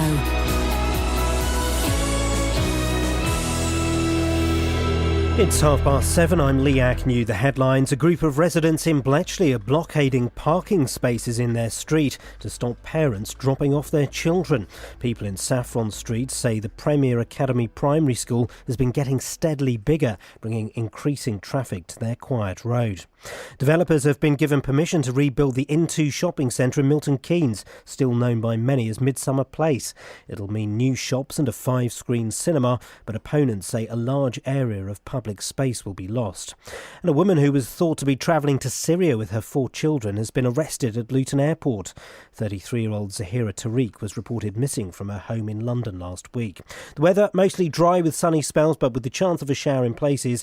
Top temperatures 15 degrees Celsius, 59 degrees Fahrenheit. Three Counties Sport. BBC Three Counties Radio. Wales are now just one victory away from reaching their first major tournament for the first time since the World Cup in 1958. Gareth Bale's second-half header was enough to beat Cyprus 1-0. Manager Chris Coleman says they deserved the win. The header's a fantastic header. You'll never see a better header than that from a fantastic player. You know, we got here. We come here and got what we wanted. It wasn't one of our better performances, but in terms of team spirit and never say die attitude, it was first class. Luton Town will be without Cameron McGeehan and Paddy McCourt for tomorrow's trip to Cambridge. Paul Benson is a doubt with a neck injury, and Hatters manager John Still says defender Scott Cuthbert is also doubtful after picking up an injury in the midweek win against Leyton Orient. What happened? It cramped up, and he thought it had gone. So we took him straight off. Yeah, it might be all right Saturday, but he just cramped up. He said, as he's ran towards me, I've just got to turn my body and I couldn't move my leg. But he hasn't trained today. But he might be all right, yeah. Stevenage take on Plymouth, and the Borough could give a debut to midfielder Connor Smith, who's on loan from Watford. Stevenage boss Teddy Sheringham says he's needed. Very hard working, gets about the pitch, good on the ball, and hopefully he can keep things ticking over for us in midfield. So thought it was important to not put that pressure on anyone else to play that role. He's played at a higher level, so he should know what it's all about at our level. So hopefully he'll be a good addition to us. Wickham play Hartlepool, while in the Vanarama National, Boreham Wood host Grimsby. In tennis, Britain's Andy Murray survived a scare at the US Open but beat the unseeded Frenchman Adrian Manarino. Johanna Konta's also through to the third round, but Welling's Aliash Bedene lost in 4 sets to the American Donald Young. BBC Three Counties News and Sport, more at 8 o'clock. This is Nick Coffer on BBC Three Counties Radio. Don't worry. You have 2 minutes. 2 minutes to call in to play iPod Roulette. 03. You don't even need an iPod, basically. If you've got a load of CDs, you can scatter them on the table and close your eyes. 03 459 455 555. Well, I'm not the kind to kiss and tell, but I've been seen with Farrah. I've never been with anything less than a 9. So fine, I've been on fire with Sally Field, gone fast with a girl named Bo. But somehow they just don't end up as mine. It's a death-defying life I lead. I take my chances. I die for living in the movies and TV. But the hardest thing I ever do is watch my leading ladies kiss some other guy while I'm bandaging my knee. I might fall from a tall building, I might roll a brand new car, 'cause I'm the unknown stuntman that made Redford such a star.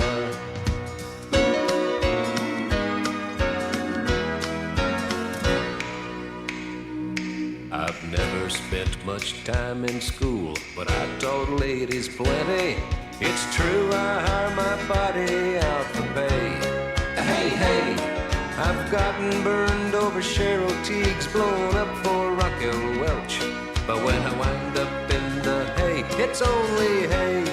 Hey, hey, I might jump an open drawbridge or Tarzan from a vine, 'cause I'm the unknown stuntman that makes Eastwood look so fine. Mom, I want a full guide path! Mom! Mom! This is Iain Lee on BBC Three Counties Radio. Okay. Oh, what's that? Oh, it's the mamas and the papas. The mamas and indeed the papas. Okay, so I've decided all the slackers that are calling in, they don't meet my high standards. No. I'm going to go head to head. What, none of them? Nope. How long has Rosie been playing this game anyway? She needs it's about to be- time someone toppled her off her perch. She needs a ringer, and I'm a ringer, so I'm going to ring out the changes. Special celebrity iPod Roulette coming up now, and let's welcome the current champion, shall we? It's Rabina Rosie. Good morning, Rosie. Good morning. Now, look, there's a real air of cockiness about you today. Swagger. So you got swag. An air of panic. No. You've won for like the last 6 years, I think.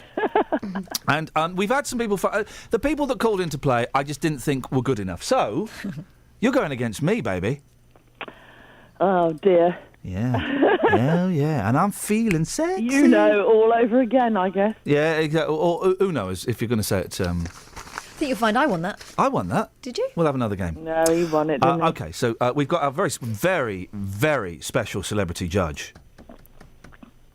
Right. You having a drink there, Is it Rosie? Ray Davis? No, it's not Ray Davis. Better than Ray Davis. It's Brian Paul from Brian Paul and the Tremolos. Morning, Brian.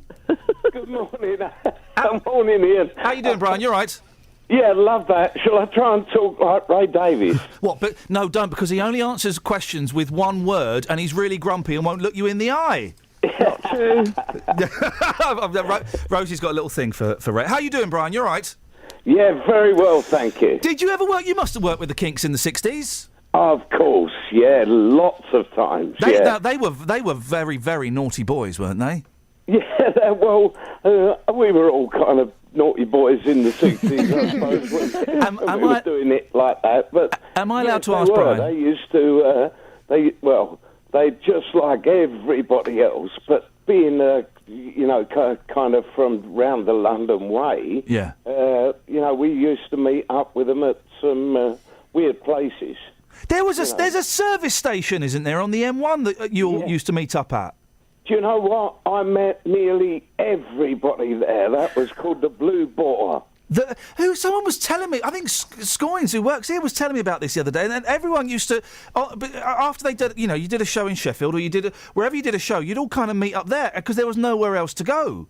That's absolutely right. It was on the motorway, and motorway services then weren't, there's only about 5 anyway.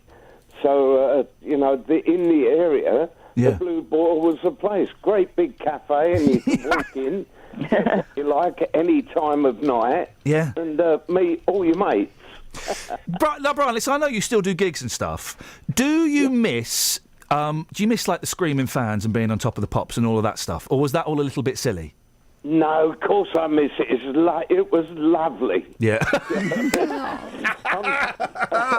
I know people say they wouldn't miss it. Oh, of course, it was lovely. It was great. It must have been a lot of fun. Good times. All good times. I wouldn't have missed a little bit. I would have done... If I had a chance again, I would do exactly the same thing, but with a little bit more hair. you can buy hair these days online. What are you doing at the moment, Brian? You got any gigs coming up? Yeah, we're doing. We start a tour. We put the 3 original singers from the Tremolos, and we're all going out on tour with just the 3 of us with the Trogs. Oh, fantastic. With Badfinger. Oh, fantastic. And with the Ivy League. Oh, mate. And that's the show, more or less. And we're coming to, all the theatres all over. Beautiful. So, but who would have ever thought that when you're having your hits back in the early 60s, in the year 2015, you'd still be packing theatres? It's crazy, isn't it? It's quite weird, but it is lovely. And I'll tell you what, it's the biggest compliment in the world. People still want to see you. Yeah. Amazing. I've interviewed loads of people, right? And I always tell my mum I've had on. The biggest response I got was when I said I'd had you on before. Oh, you had Brian Paul on! Oh, she was dead excited. Bless her heart. Tell your mum I love her. Don't. You'll start getting weird letters and knickers through the post. Now, Brian, you are the judge for iPod Roulette. It's a very, very simple game. It's me versus Rosie today. We set our iPods, or in my case, it's my computer, to shuffle. Songs come up at random. I need a pen for this. Let me get a pen. You choose which is the best song, Brian. It's as simple as that. Okay, lovely. Rosie? Yeah? I'm going to let you go first, my dear. Set your iPod to shuffle. Let's see what... And I need to work out how to set mine to shuffle on it. Right, go on, set yours to shuffle. Let's see what comes up. Oh, nice. Oh, go on. Okay. All day and all of the night. Don't even need to say that's fine. Oh, dear. All Day and Indeed. All of the Night by the Kinks. All right, OK. That's not a bad one to start with. No, I just need to... hang on. I've got mine set to that. Hang on a second. Here we go. Press that, and I'm going to go to shuffle... And it is... all right, well, you don't need to play it. All right, love. No need to show off. Hang on a minute. I don't know how to get mine to shuffle. Oh. No. Do you want to come in? What? That's not the calibre of contestant. This is Brendan all over again. No, it's not. Just drop it, Ian. Hang on, just drop it. Yeah, exactly. Right, I'm gonna set it. Okay, here we go. We're gonna set it to the random factor, and here we go. Oh, flipping heck. Hang on a second. Here we go. Hang on. Right,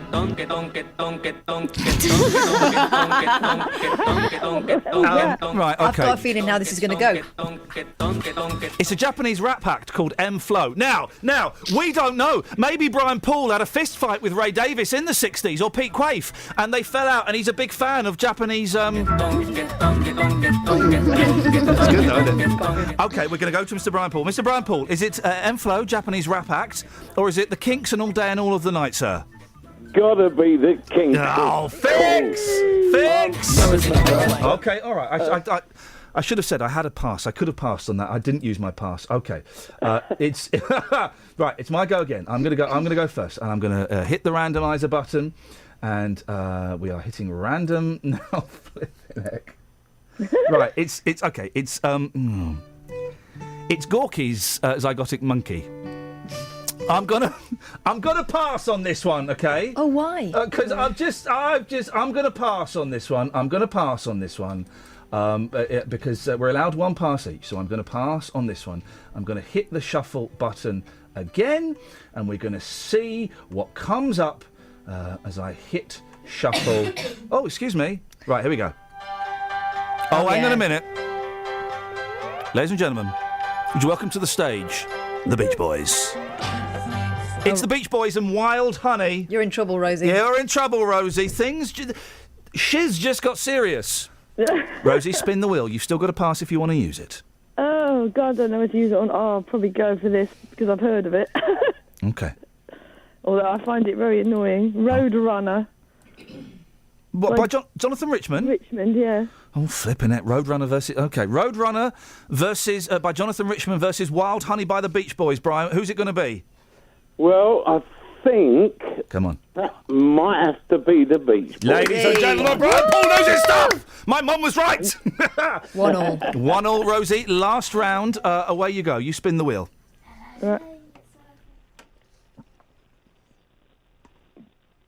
What you got? Oh, it's not doing anything. Oh, for crying out loud. Keeps going back to silence. music. It's golden. Yeah, exactly. There we go. The Tremolo's greatest hits is available in all good record shops and service stations. Hey, isn't it convenient, though, that suddenly your iPod breaks? Yeah. What you got, Rose? I should have got my glasses. Oh, for crying out loud. She, Elvis Costello. Oh, beautiful. Oh, classy. She by Elvis Costello. I'm spinning the wheel. And let's see what we've got. Oh, OK, right.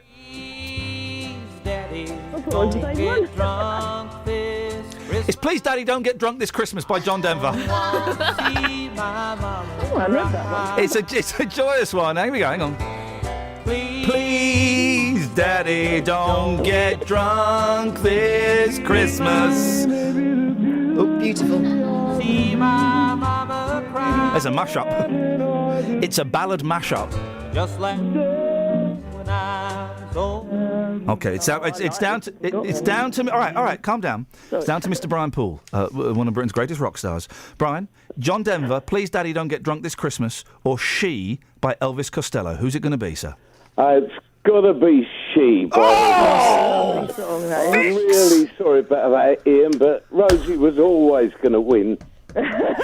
Even now, let's say above the age of 45, Mr. Brian Poole knows how to work a crowd, doesn't he? Brian, you're a really good sport. We'll get you on again at some point, mate. Thank you so much. Thanks, Ian. Thank you very much indeed. And my mum will be over the moon again. Rosie? Yeah? Speak to you next Friday. OK. Ta-ta. Travel news for beds, cards and bugs. BBC Three Counties Radio. In Dunstable, there's been an accident on the A5 at the junction for the A505 involving two vehicles, so that's blocked in both directions at the moment. On the M1 northbound, it's very slow from junction 11 for Dunstable because of the roadworks, and on the M25, it's slow anti-clockwise from junction 17 for Maple Cross to 15 for the M4. The A10 southbound in Cheshunt's looking very busy from the New River Trading Estate towards the M25 at junction 25 for Enfield.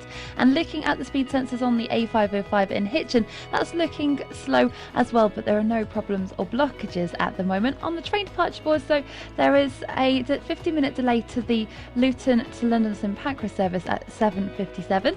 Samantha Bruff, BBC Three Counties Radio. Anything, Sammy, on these toilet seats? I think, what is it, the A505? Yeah, the A505 in Hitchin. So I said it's looking quite slow on the speed sensors. That could be the toilet seats.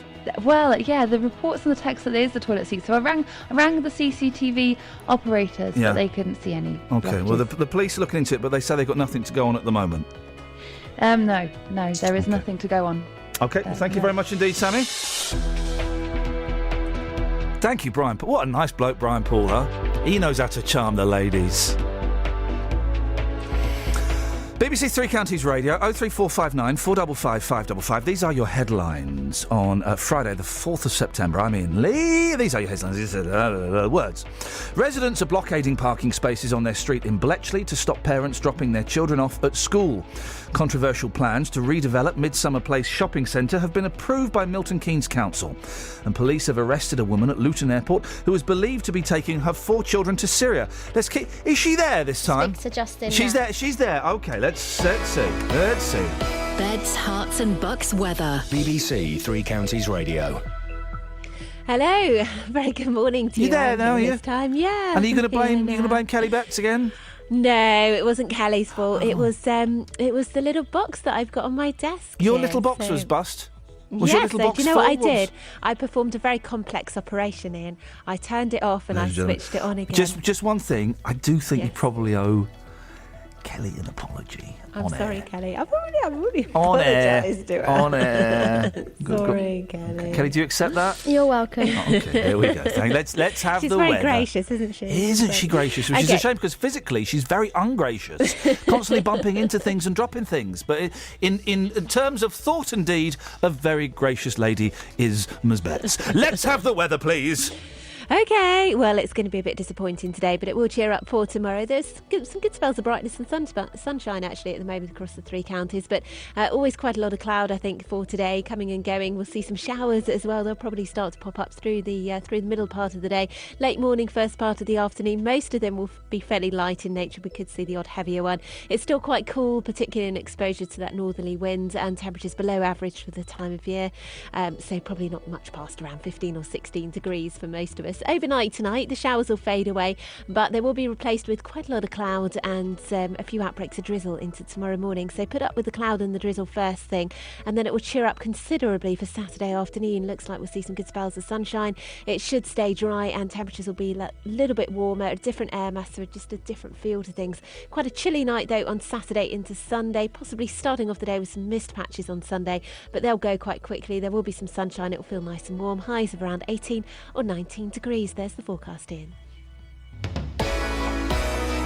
Thank you, Elizabeth. Every weekday morning. Good morning, Jonathan. Morning. Do you think it's right to tell 1 million disabled people they should get off benefits and find a job? Have your say on today's big phone-in. People who are going to be a nuisance are going to be a nuisance regardless of whether there are things to do. Is it true that people over the age of 65 drink far too much booze? The JVS show fights for your rights and tackles your consumer problems. Waited and the receipt came out, but the cash didn't. It's become a problem of late because obviously the trees got bigger as we've got here. We couldn't shut the French windows. It would appear that they'd buckled. I had a phone call from my daughter saying if we don't get off the train, they're going to hand us over to the British Transport Police. The JVS show, weekdays from 9 on BBC Three Counties Radio. Local and vocal across Beds, Hearts and Bucks. This is Iain Lee. BBC Three Counties Radio. Okay, I would struggle to name one Foo Fighters song. I would. In fact, no. Even times like these. Well, particularly, I feel a bit one pressured. called like Everglow or Everlong. Everlong. It was flipping. I feel very pressured when I'm doing a show. So my dad asked me to go to that gig. He said because my dad likes them. Went with my sister. They went last time, and he said, "Come on, kid. I think we can get a bit closer to this lot." So they pushed. They ended up in the mosh pit. He got all sorts all over his brogues, and they got some orange juice thrown at them. Hang on a minute. So apparently, it was a good time. What one are you playing? Well, hang on a minute. You Be careful. No. Oh, careful is my middle name. So you're telling me this is the Foo Fighters? Nope.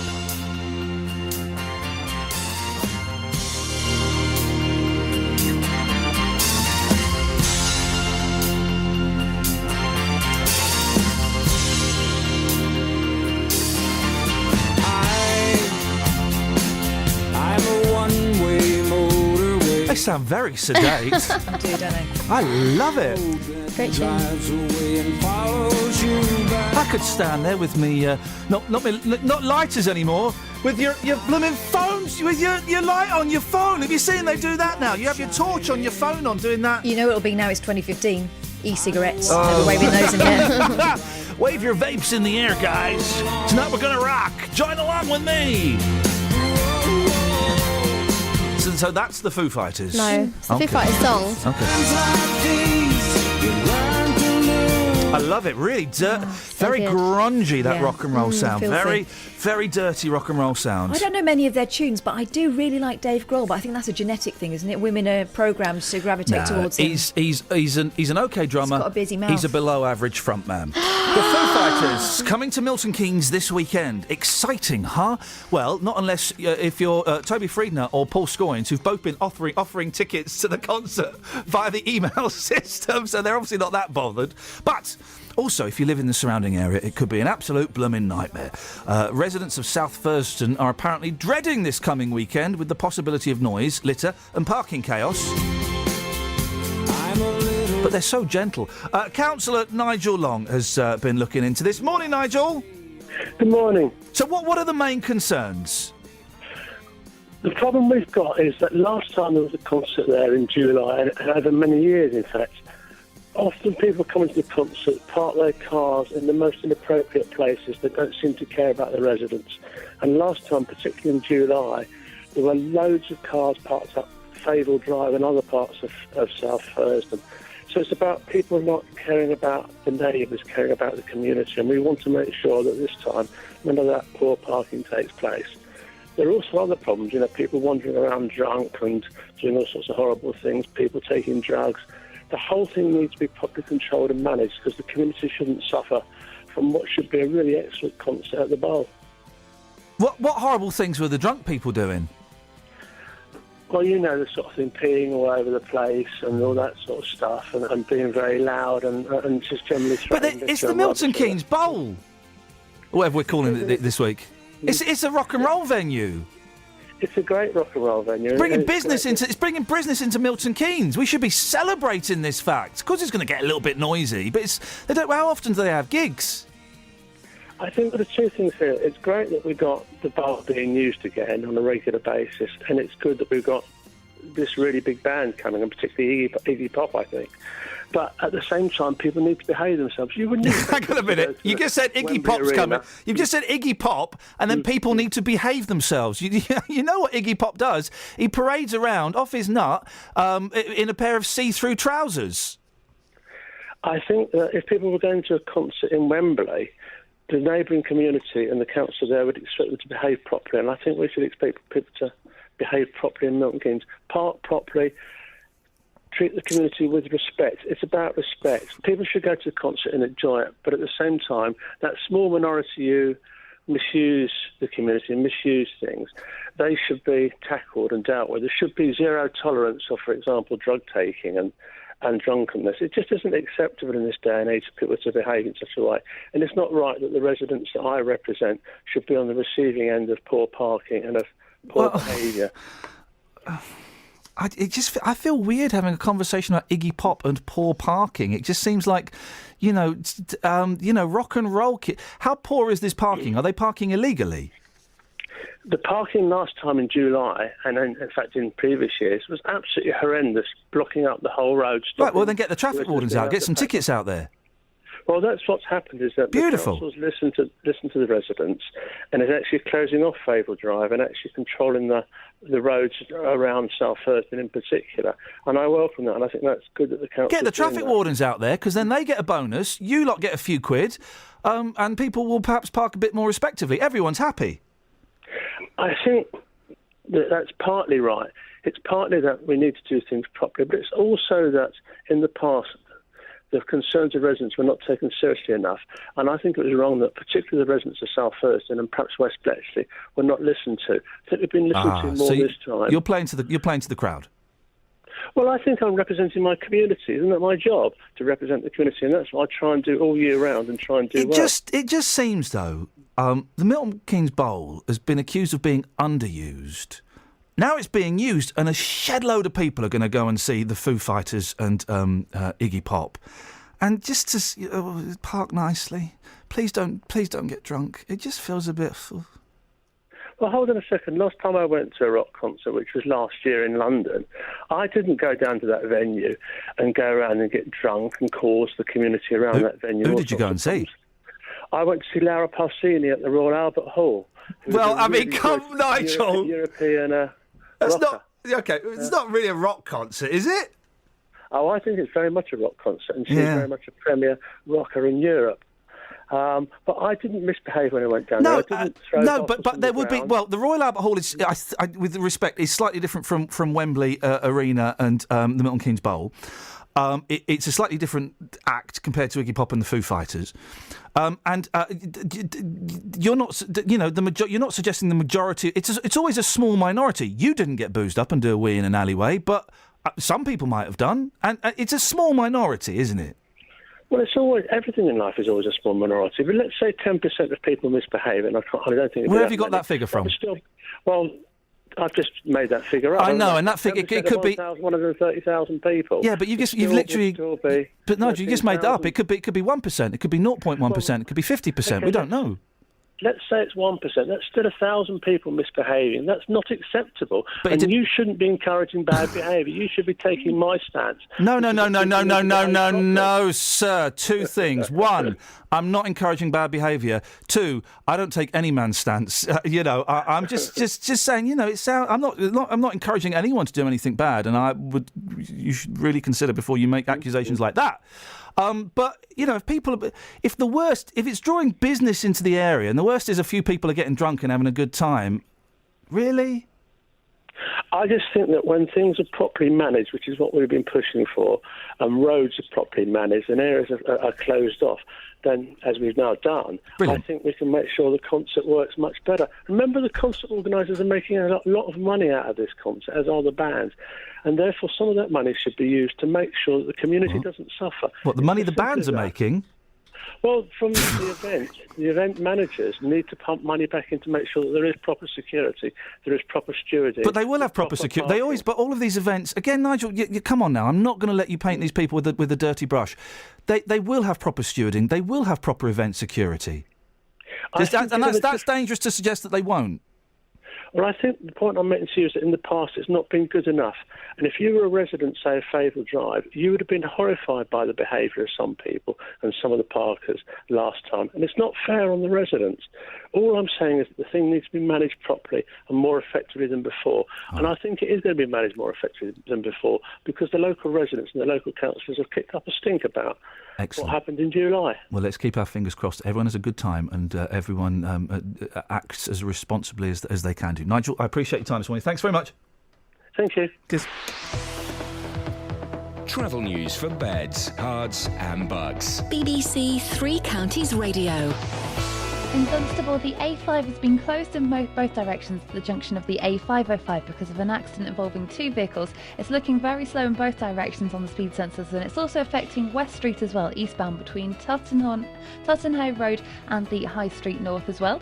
On the M25 anti-clockwise, it's slow between junction 16 for the M40 and 15 for the M4, and the A1 is slow southbound approaching the Black Cat roundabout. Samantha Bruff, BBC Three Counties Radio. Thank you very much, Sammy, for your patience. It's appreciated. Thank you, Nigel. We're a little bit late for the news. More to come. But first of all, let's get the news with Lee. Local and vocal across beds, hearts and bucks. This is BBC Three Counties Radio.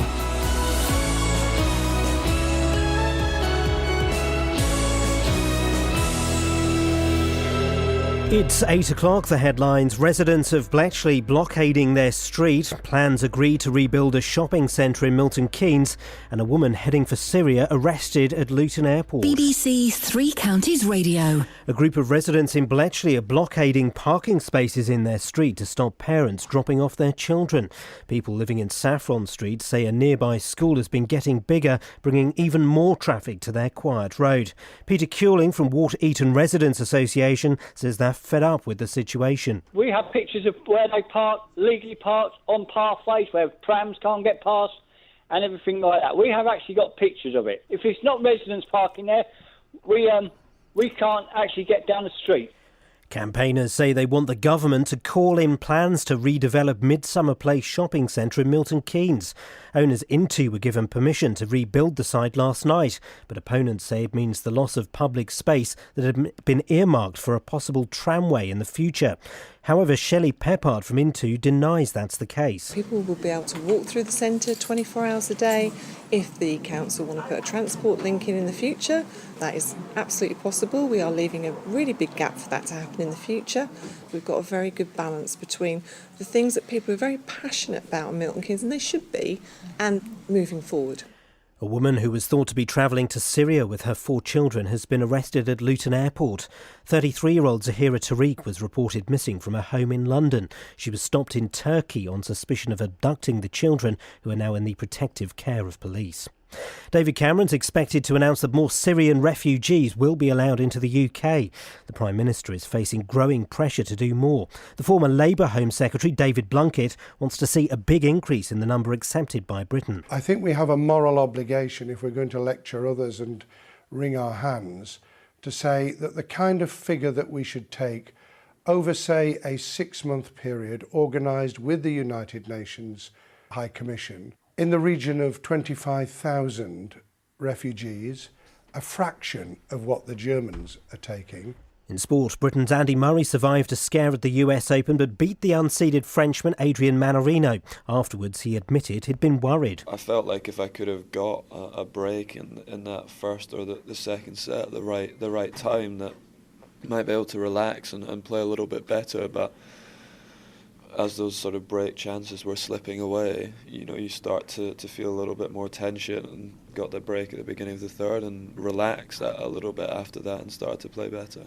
Joanna Conter's also through to the third round, but Welling's Aliash Bedene lost in 4 sets to the American Donald Young. The weather, mostly dry with sunny spells today, but with the chance of a shower in places. Top temperatures just 15 degrees Celsius, 59 degrees Fahrenheit. You can get the latest news and sport online at bbc.co.uk/Three Counties. Thank you, Lee. I just spat biscuit. Where'd it go? We never know. I never take another man's stance, I mean. Oh, here comes another biscuit, thank you. I'll just see what you've written. So hang on, I've never been to the Milton Keynes Bowl for a concert, so what's the area that Nigel was banging on about? Well, it's kind of on... It's not in a massively built-up area, but I suppose if there's a concert on, you would know about it. Yeah. But then again, you also know about the bowl before you move in. Who was the rock and roll star he went to see at the Royal Albert Hall, that greatest of rock venues? She's the European rocker Lara Pausini. Can you Google Lara Pausini? I already have. She doesn't look like she'd cause you a lot of trouble parking-wise. Okay. You know what? You know Iggy Pop, yeah? I'm aware of his work. You know Iggy Pop, yeah? I mean, he's clean now, but back in the day... I'm not condoning it, but he was one of the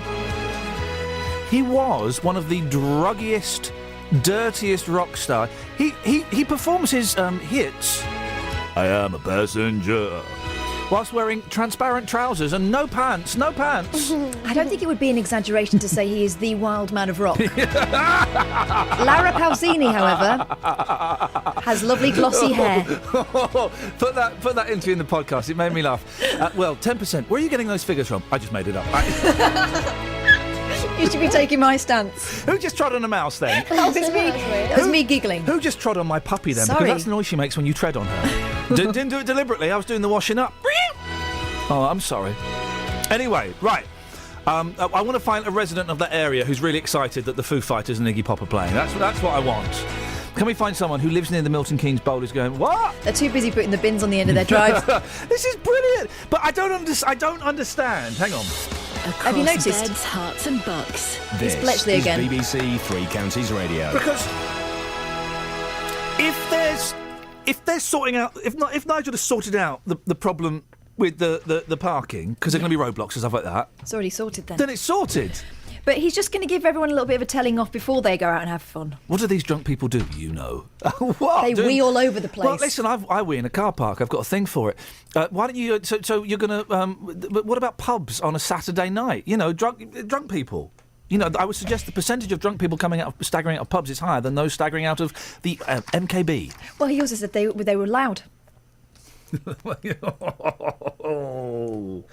Oh, man alive. It really is. I mean, to be honest, and I think I've got this right. Have I got this right, that this is one of the songs the guys are going to be... oh, my computer's frozen. This is one of the songs that the guys are going to be playing. No, I think I this can is already it. tell you. No, this is one of the songs the guys are going to be playing. Daddy, don't get drunk this Christmas. Great message. I don't want to see my mama cry. So this is from an album, right? Of salutary warnings. I like John Denver. I really think John Denver has been hard done by music criticism and fashion, because I think he's brilliant, right? Absolutely brilliant. But then you go and buy his album Rocky Mountain Christmas. Well, you kind of know what you're going to get, though, don't you? But just listen. Here we go. Now I'm almost 8, as you can see. He does look about 8. You came home the 11:15. Late. You shouldn't have been up. And fell down underneath our Christmas tree. Now, I mean, come on, guys. All together now, please. Daddy, don't get drunk this Christmas. I don't want to see my mama cry. She should just join in. Here we go. Oh, his little wave in his voice. Here we go. Here's the payoff. Here's the payoff. I don't want No, he's just repeating it. Who does? John Denver there using the country music standard 4 chords and the truth. Deary me. So that's one of the songs that we played. We'll be playing more of the songs that you could hear if you're going to that rock and roll concert at the MKB throughout the show. Posh Damon's got an excellent suggestion on Twitter. Oh, yeah. He says if the organisers of the Foo Fighters concert simply served tea and squash, a lot of these problems would disappear. There we go, you see. I've just done something to my computer, which means it's in... Oh, there we go, we're back in. Right, OK, let's crack on with this. A group of residents in Bletchley are so fed up with parents parking on their road to drop off their kids, they're creating a blockade with their cars. Residents of Saffron Street say the Premier Academy Primary School has been getting steadily bigger and bringing with it increasing traffic to their quiet road. However, the school argues that the stunt is dangerous and is putting children's lives at risk. Well, Shirley Rolfe is a local councillor on Bletchley and Fenny Stratford Town Council and joins me now. Morning, Shirley. Good morning. Where do you stand on parking issues like this? Well, it's a school that was built in the 50s for 250 children, and now there's 600 children going in there, plus Fantastic. 2 nurseries, plus the teachers. Isn't that fantastic? He had buildings done there on restrictions that he wouldn't open evenings and weekends. He's had that lifted. Fantastic. And now the residents have had enough. Isn't it great, Shirley, that a school is so successful, it's expanding, it's educating the kids, the adults of tomorrow, the leaders of tomorrow, and it even offers after-school and weekend activities to make sure those kids are well looked after. Fantastic. It might sound to you fantastic, but will you go and live in that area, my dear, and see the chaos in the morning, that people cannot get off their drives to go to work? People park on their drives, across their drives, It would be nice if it was just to walk to school, then there would be no problem. But people are at the catchment area. Yeah, Shirley, sorry to interrupt, but I guess you know that because there aren't enough schools that they're having to spread I'll finish. They're having to spread their catchment areas wider and wider, aren't they? So that's why kids can't feasibly walk to school anymore. Well, I'm just saying, it's a school that was built in the 50s, don't forget, in a small area. And it's thriving. And it's thriving. It might be thriving, but you imagine, there's 600 kids going there, plus 2 nurseries, plus teachers going in that one way in and one way out. Where should they go? It's a nightmare. I wish people go down and see who passes all these... Where should they go? Pardon? Well, I think the government should buy more schools. Come on. I wish you'd go and see that area and what the poor people have to put up every morning. The government, while the kids are at school. The government should have to buy more schools just so that you can park properly. No, that's not. You're not getting my argument, dear. The people living there are having that done every morning. I can't get out on my road in the morning because we've got 2 schools in our roads in our area. Don't forget, we cannot get out. There's 2. We've asked Mr. Harris to have a meeting. But all he wants is 1-to-1. He doesn't mind. All he does. Okay. Well, I'm getting a lot of beef with Mr. Harris. He's not here, so why you just talk to me. So have you got kids? No, my children have grown up, and we didn't have cars in our days, so that's beside the point. Well, no, it's not beside the point. It's actually very much. No, I'll decide what's beside the point. So you've got kids. They went to school, yeah? I've got grandkids that go to school. Right. Okay. So how do your grandkids get to school? They walk to school, do they? Yes, my grandkids do walk to school. Okay. And how old are they? I've got 2 are 16, 1 are 14, and 1 is 19. Okay. And when they were 5, 6, 7, 8, they all walked to school, yeah? Yes, they did. They all walked. Your hand on your heart. You're not lying to me, are you, Shirley? Pardon? Your hand on your heart. Yes. They all walked to school. Yeah, they walked to school. Yeah. And they walked back from school. More or less, yes. More or less? Well, occasionally if it rained, if Mother wasn't working... If it rained? Oh, you haven't argued with me because of my grandkids. If it rained? No, I'm just saying... Excuse me, yes, my love. I don't know what her name is. You're making us feel bad that a school... I'm not making you feel bad. You're doing that to yourself. You're doing that to yourself. Feel bad about my children because my children walk to work. They are grown up and they walk to work when they were... walk to school. But sometimes there was a car involved. As you just said. No, not most of the time. No, they walk to it. Well, you just said that they used a car sometimes. Okay, what I'm saying is, rain. Yeah, but not every single day. Every day, morning and some of these kids live miles away. How are they supposed to get to school, Shirley? You'll make it, but if you go and see the area, it's not fair on those residents. Well, then we need to come up with a solution. So some of those kids live miles away. How are they supposed to get to school, Shirley? Well, have a place to drop off and let them walk to work. If there was an accident up that road, they would not be able to get up there. Has there been an accident? It's proved a point there was an accident and an ambulance couldn't get up there. A fire engine couldn't get up there. Okay. Nobody could get up that road. Okay. So you've got to think of 2 sides for the children's sake as well. If some little kid did knock over, ambulance or fire engine could not get to them. How many kids have been knocked over? Pardon? How many kids have been knocked over? 1 or 2. When? When in Hunter Drive, got on the corner. When was that? A few years ago. Okay, so how long ago? I don't know. In the last 10 years? 10 years more than? About 3 or 4 years ago. Okay, so now you're much bigger now. So there's 2 schools in our area. It's not just one. There's 2 schools. Do you imagine? So I know kids have got education. I agree with you, but it's a pack. My name's Iain. My name's Iain.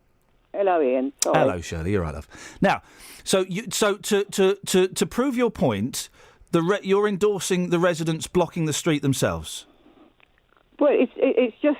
What if an ambulance? What if there's a fire at the end of it? Just listen to me. He had the building and had a restriction that he could have all these buildings done by Milton Keynes Council. He had a restriction. Yeah, and it was lifted.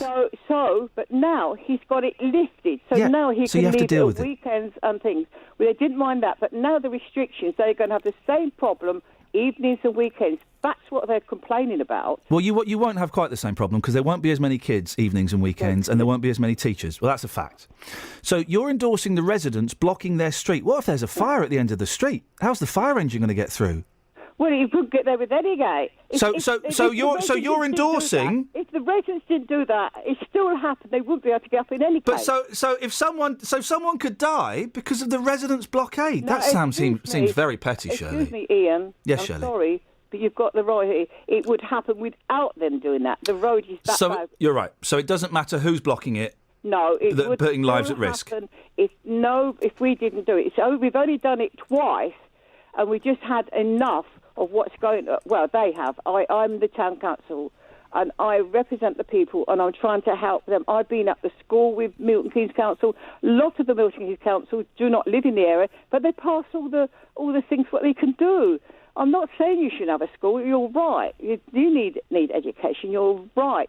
But the volume in there, in the small area it is, there must be a stopping point. Your beef is, may I humbly suggest, is with the wrong people. Who? Your beef is with the wrong people. Why the wrong people? For some reason, the gentleman we spoke to earlier, and you seem to have a personal problem with the headmaster. Excuse me, I think he's got a thing against us. Shirley, no, he hasn't. He's not got a thing against you. You do not know. Shirley, I've tried to get to the town council. No, I've tried to get to the town council, and he will not come. He will not come to any register meeting. Sorry, you might have his point of view. No, I've not got his point of view. You have. No, Shirley. He's never come to any meeting. Shirley, calm down, dear. Now listen. You've got a thing against. He hasn't got a thing against you.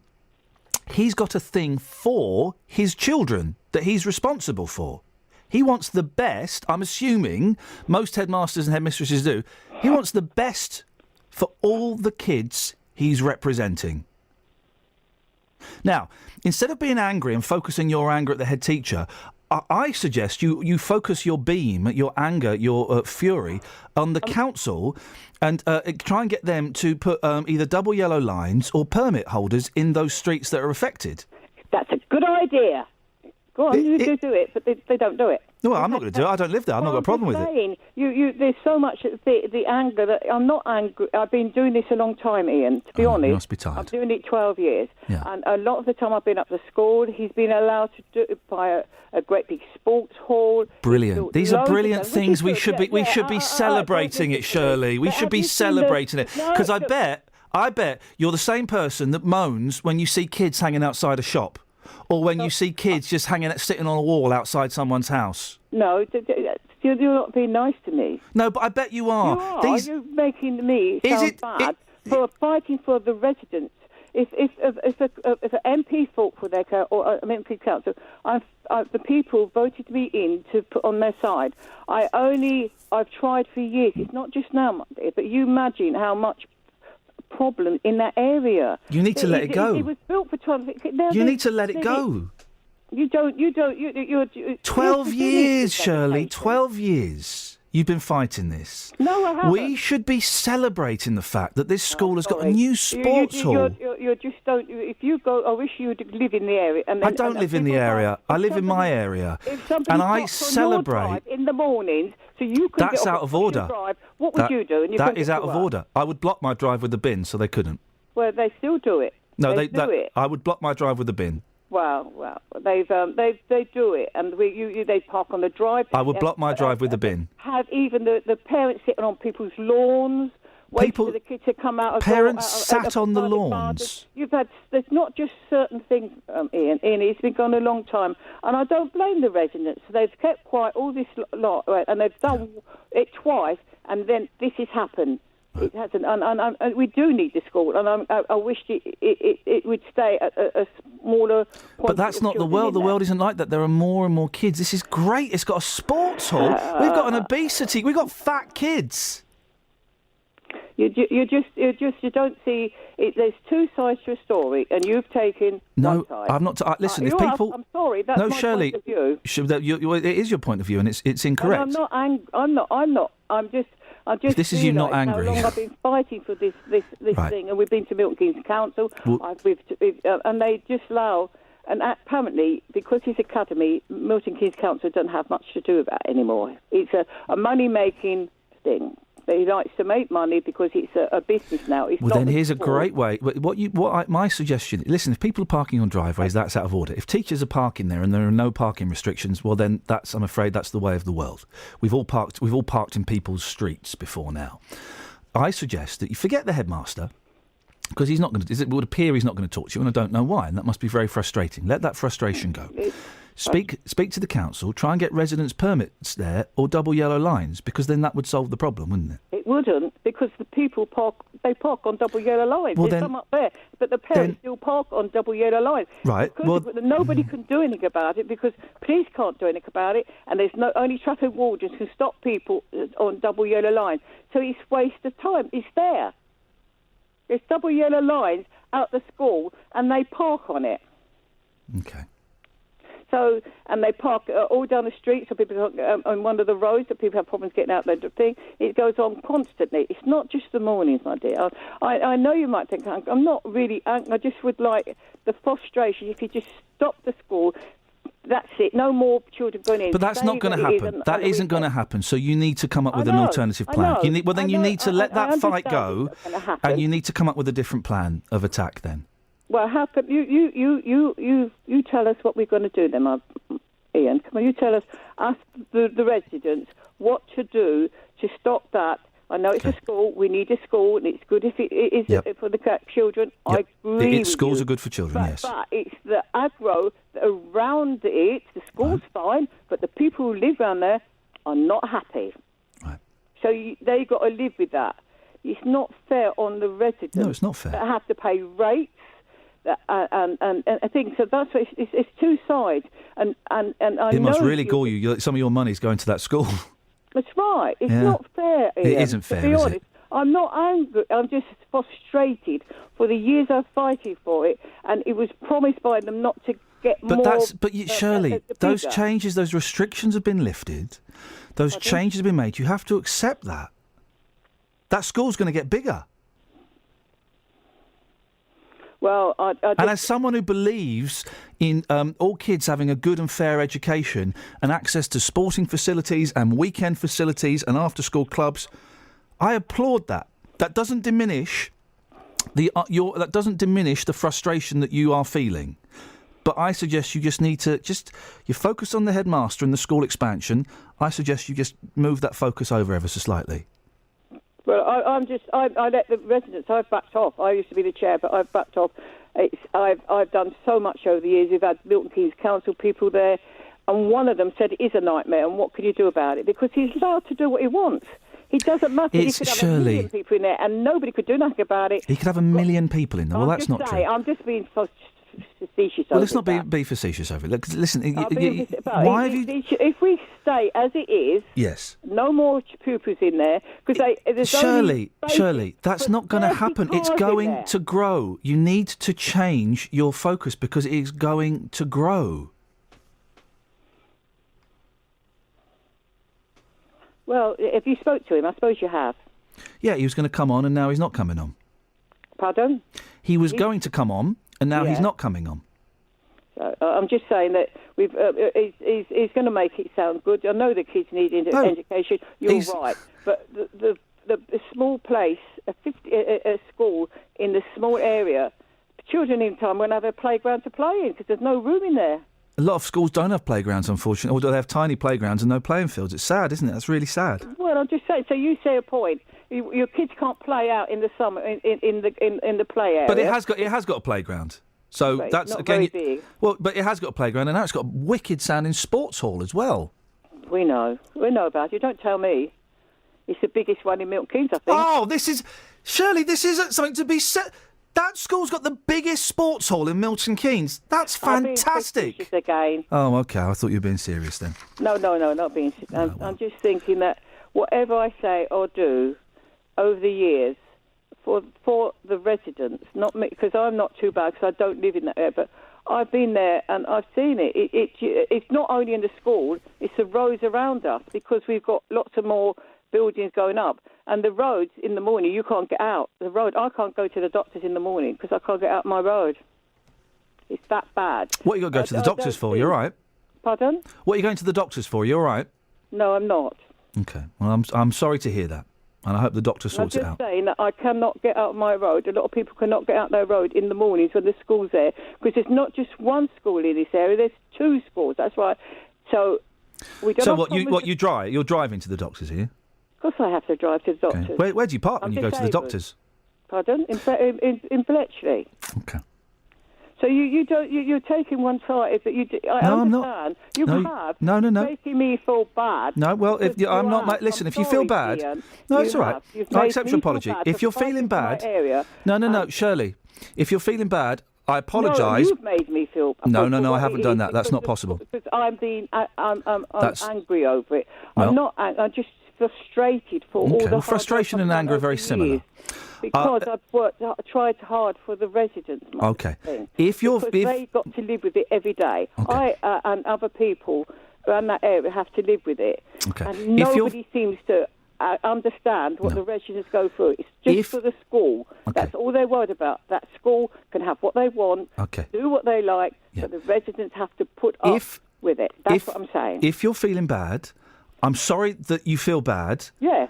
I've not made you feel bad. You've made yourself feel bad. No, you could. No you one. could yeah. No one can make. No one can make anyone else feel bad. We do it to ourselves. I'm angry. I'm frustrated of all. Well, there's a very fine line, isn't there, between anger and frustration, and it's difficult. Angry. I'm not angry. No, I didn't say you were angry just then, Shirley. There is a very not just then. I didn't. You said put your anger somewhere else. Okay, then I apologise for that. Let me rephrase it. Let go of your frustration. It's just that I just feel sorry for the people that voted me in. I try to fight for their side, and I can't do nothing. I've stood around the school. I've had people from Milton Keynes Council, and he's just allowed to do what he wants. So that's, I have backed off. I don't do hardly anything. The residents do it themselves. Is it true, Shirley, that planning permission has been granted for the school to have 2 entrances? Yes. So people could go in one road, drop kids off in the school grounds, exit from another road. Is that true? Yeah, it has been. Why has no one told me? Why have you and my last guest not mentioned that the school have come up with a solution for this problem? Yeah, but did you realise what's going to happen though? Why is no one? It goes through the school grounds and goes out to a main road where there's lots of businesses. It's of course just the same problem. He's tried. Yeah, you're right. So he's tried. So he's come up. This fella, this demon headmaster. Oh, come on, here we go. I've just had this from a text, right? And I'm really surprised that you and my previous guest didn't say, well, he won't talk to us, but he's come up with a solution. So he's come up with a solution to ease the parking on those side roads.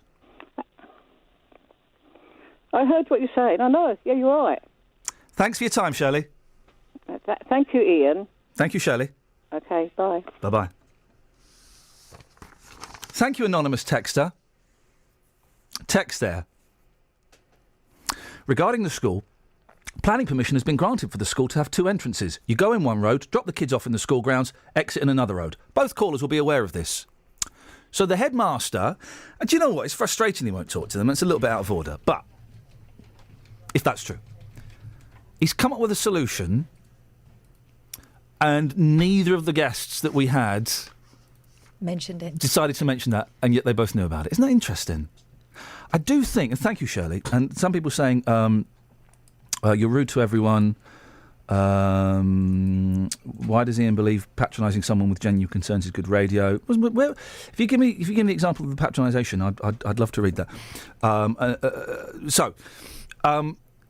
There are some people, I think, they enjoy being angry. Shirley wasn't angry. She made that clip, but they enjoy their frustration. They may not know they enjoy it, but their frustration is what gives them purpose. It gives them reason to get out of bed. It kind of drives them. This is also built up over a number of years. I don't think it's all about this.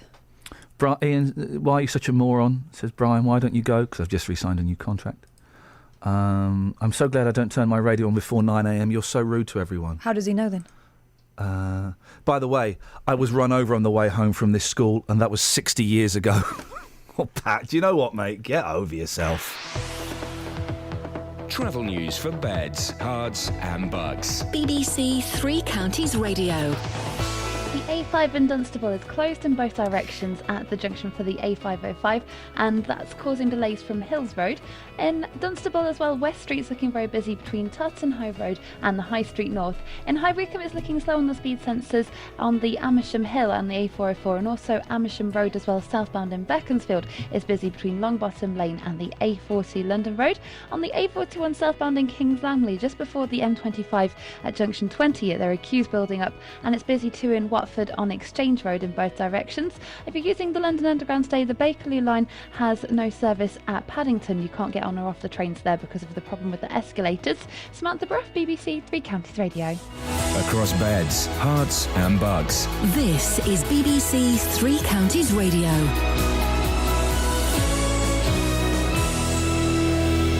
It's 8:30. I'm Lee Agnew. The headlines: a group of residents in Bletchley are blockading parking spaces in their street to stop parents dropping off their children at a nearby school. People in Saffron Street say parents have been parking in their driveways. Developers have been given permission to rebuild the Into shopping centre in Milton Keynes. Campaigners say it means the loss of public space and are calling for a judicial review. And people living near the MK Bowl are bracing themselves for 2 concerts by the Foo Fighters this weekend.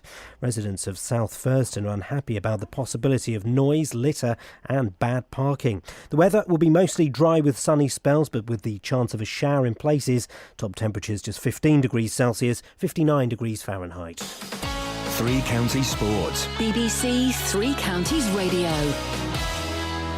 Wales have moved a step closer to qualifying for Euro 2016 after a 1-0 win against Cyprus. Gareth Bale's second half header means a win against Israel on Sunday will see them qualify for a major tournament for the first time since 1958. It'll probably be the best thing that we've achieved. It's something that I don't even think we've properly qualified before ever. So if we can get across the line, it will be an amazing thing, not just for us but the whole nation and whole of Welsh football.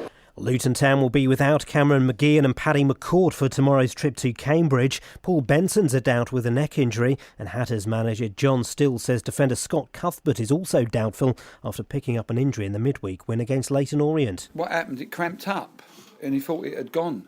So we took him straight off.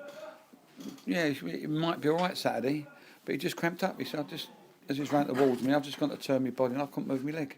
But he hasn't trained today. But he might be all right, yeah.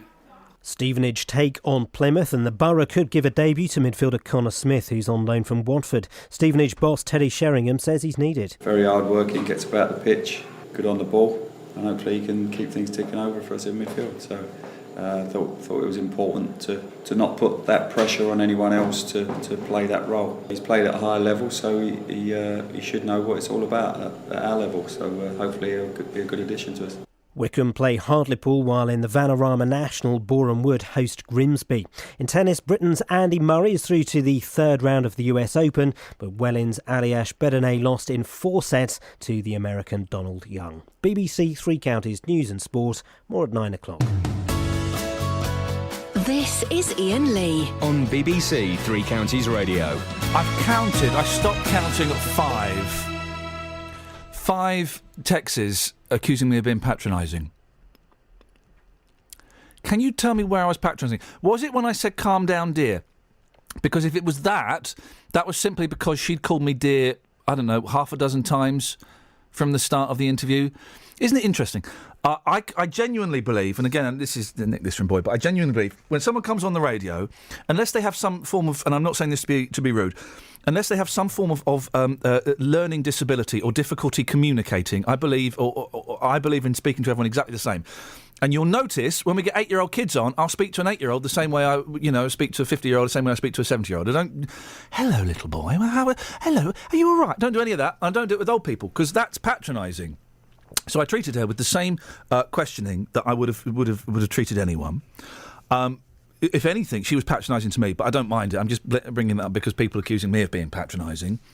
And thank you to whoever texted that in. We have our suspicion to it, mate. Whoever texted that in, that actually the school has come up with a solution that they will be employing at some point. Both of our guests knew about it, and yet neither wanted to mention it.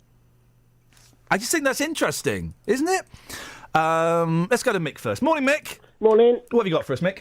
Well, the chap that probably, well, I'd say chap, it probably, but I think I'm suspicious that the chap that got in touch with you might have even been the headmaster, because he didn't want to come and talk to you. He never had the courage of his convictions to come and see you. Does it matter? Don't interrupt. I haven't finished yet. Don't be rude. Does it matter? Ian. No. Ian, you've raised the point, Mick. Does it matter Ian, Mick, please. Does it matter who sent that text in? Ian. Does it matter who sent that text in? Ian. Are you finished? Does it matter who? Does it matter? Ian. Does it matter? Ian. Does it matter? It does matter, because he hadn't got Why? the courage of his convictions to come and see you. Does it matter? And the solution he came up with was not put into practice, was it? No. Why? Tell me why. Did he tell you why? If you calm down, Mick, I'll tell you why. No, I haven't calmed down. I don't like being interrupted.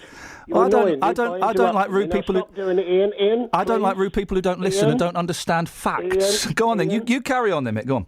Right. Did he put the solution into practice? And if not, why?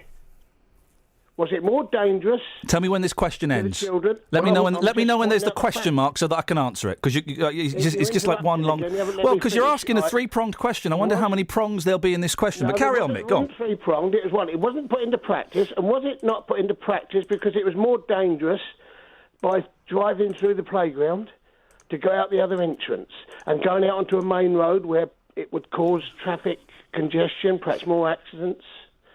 Has this and question got an end, Mick? Because we finish at 9 o'clock. Well, if you didn't keep interrupting... I've not interrupted you for 30 seconds. I'm just waiting for the question so I can answer it. Give me the question. One question. Go. The question is, then people should walk their children to work. That's not a question. Go back to the They question. wouldn't get fat. They wouldn't have to build a sports hall. That's not the question. Because Go their back. children will be You're going slim on, enough. Mick. You're going on to a second point. Go back to the question because you can do this. I've got faith Go in on you, then, Mick. go on. Well, I don't know what the question is, Mick. You've gone from talking about a text to talking about fat kids. I'm confused. Go back to the question. The question is, why wasn't that put into practice what he come up with? Is that the end of the question? Have I heard a question mark? Why wasn't it put into No. practice? Okay. So That is a question. Can you understand that? just give me it one more time, because I'm not sure I've got it. Right. He come up with a solution, but it wasn't put into practice. Now, why? If this bloke was Stop. You had a question? Yeah, go on then. So it was put in. He came up with a solution. Why wasn't it put into practice? That's the question. Yeah. Okay. You don't have to keep repeating it. The people Well, heard what I said. I do, because I must be being dumb this morning, Mick, because I'm just. No, just, you're not. You're being bless you. facetious now. You're very kind. Okay, because the school's been granted planning permission. You know how it works, don't you? So you come up with an idea. Don't interrupt me, 'cause it's rude. You come up with an idea of how to improve a situation for your neighbours. That involves a little bit of structural change. You have to apply for planning permission, okay? So you can't act on that until you've got the planning permission. The school's got the planning permission. Sounds like a great system. You drive through the school, you drop the kids off, you come out a different entrance, no parking in the streets. So they've got the planning permission. They're going to put that into practice at some point. Next question. I don't think it'll happen. Well, and Mick, you phone me back later on at a different date and apologise, because it won't happen, because they will not let them drive through a school where there's children, and you know full well that no, I they don't. won't. Mick, you're talking out your bum, No, because I'm not. they've got planning permission, so that means it would have been health and safety assessed. They won't be driving through the playground. They'll have worked it all out, so it is a safe, efficient programme. Why do you struggle with that? I am struggling with it, but why hasn't it been put into practice then? Because they've only just got planning permission, Mick, and it takes a little bit of time. When did they get the planning permission? I haven't got a clue. What's interesting? What's more interesting? Ah, right. Is So that you might both. just be What's talking out more your interesting? bum that they could have What's had this more? planning Don't permission interrupt, months Mick. It's ago. rude. What's more interesting is that both our guests knew about that.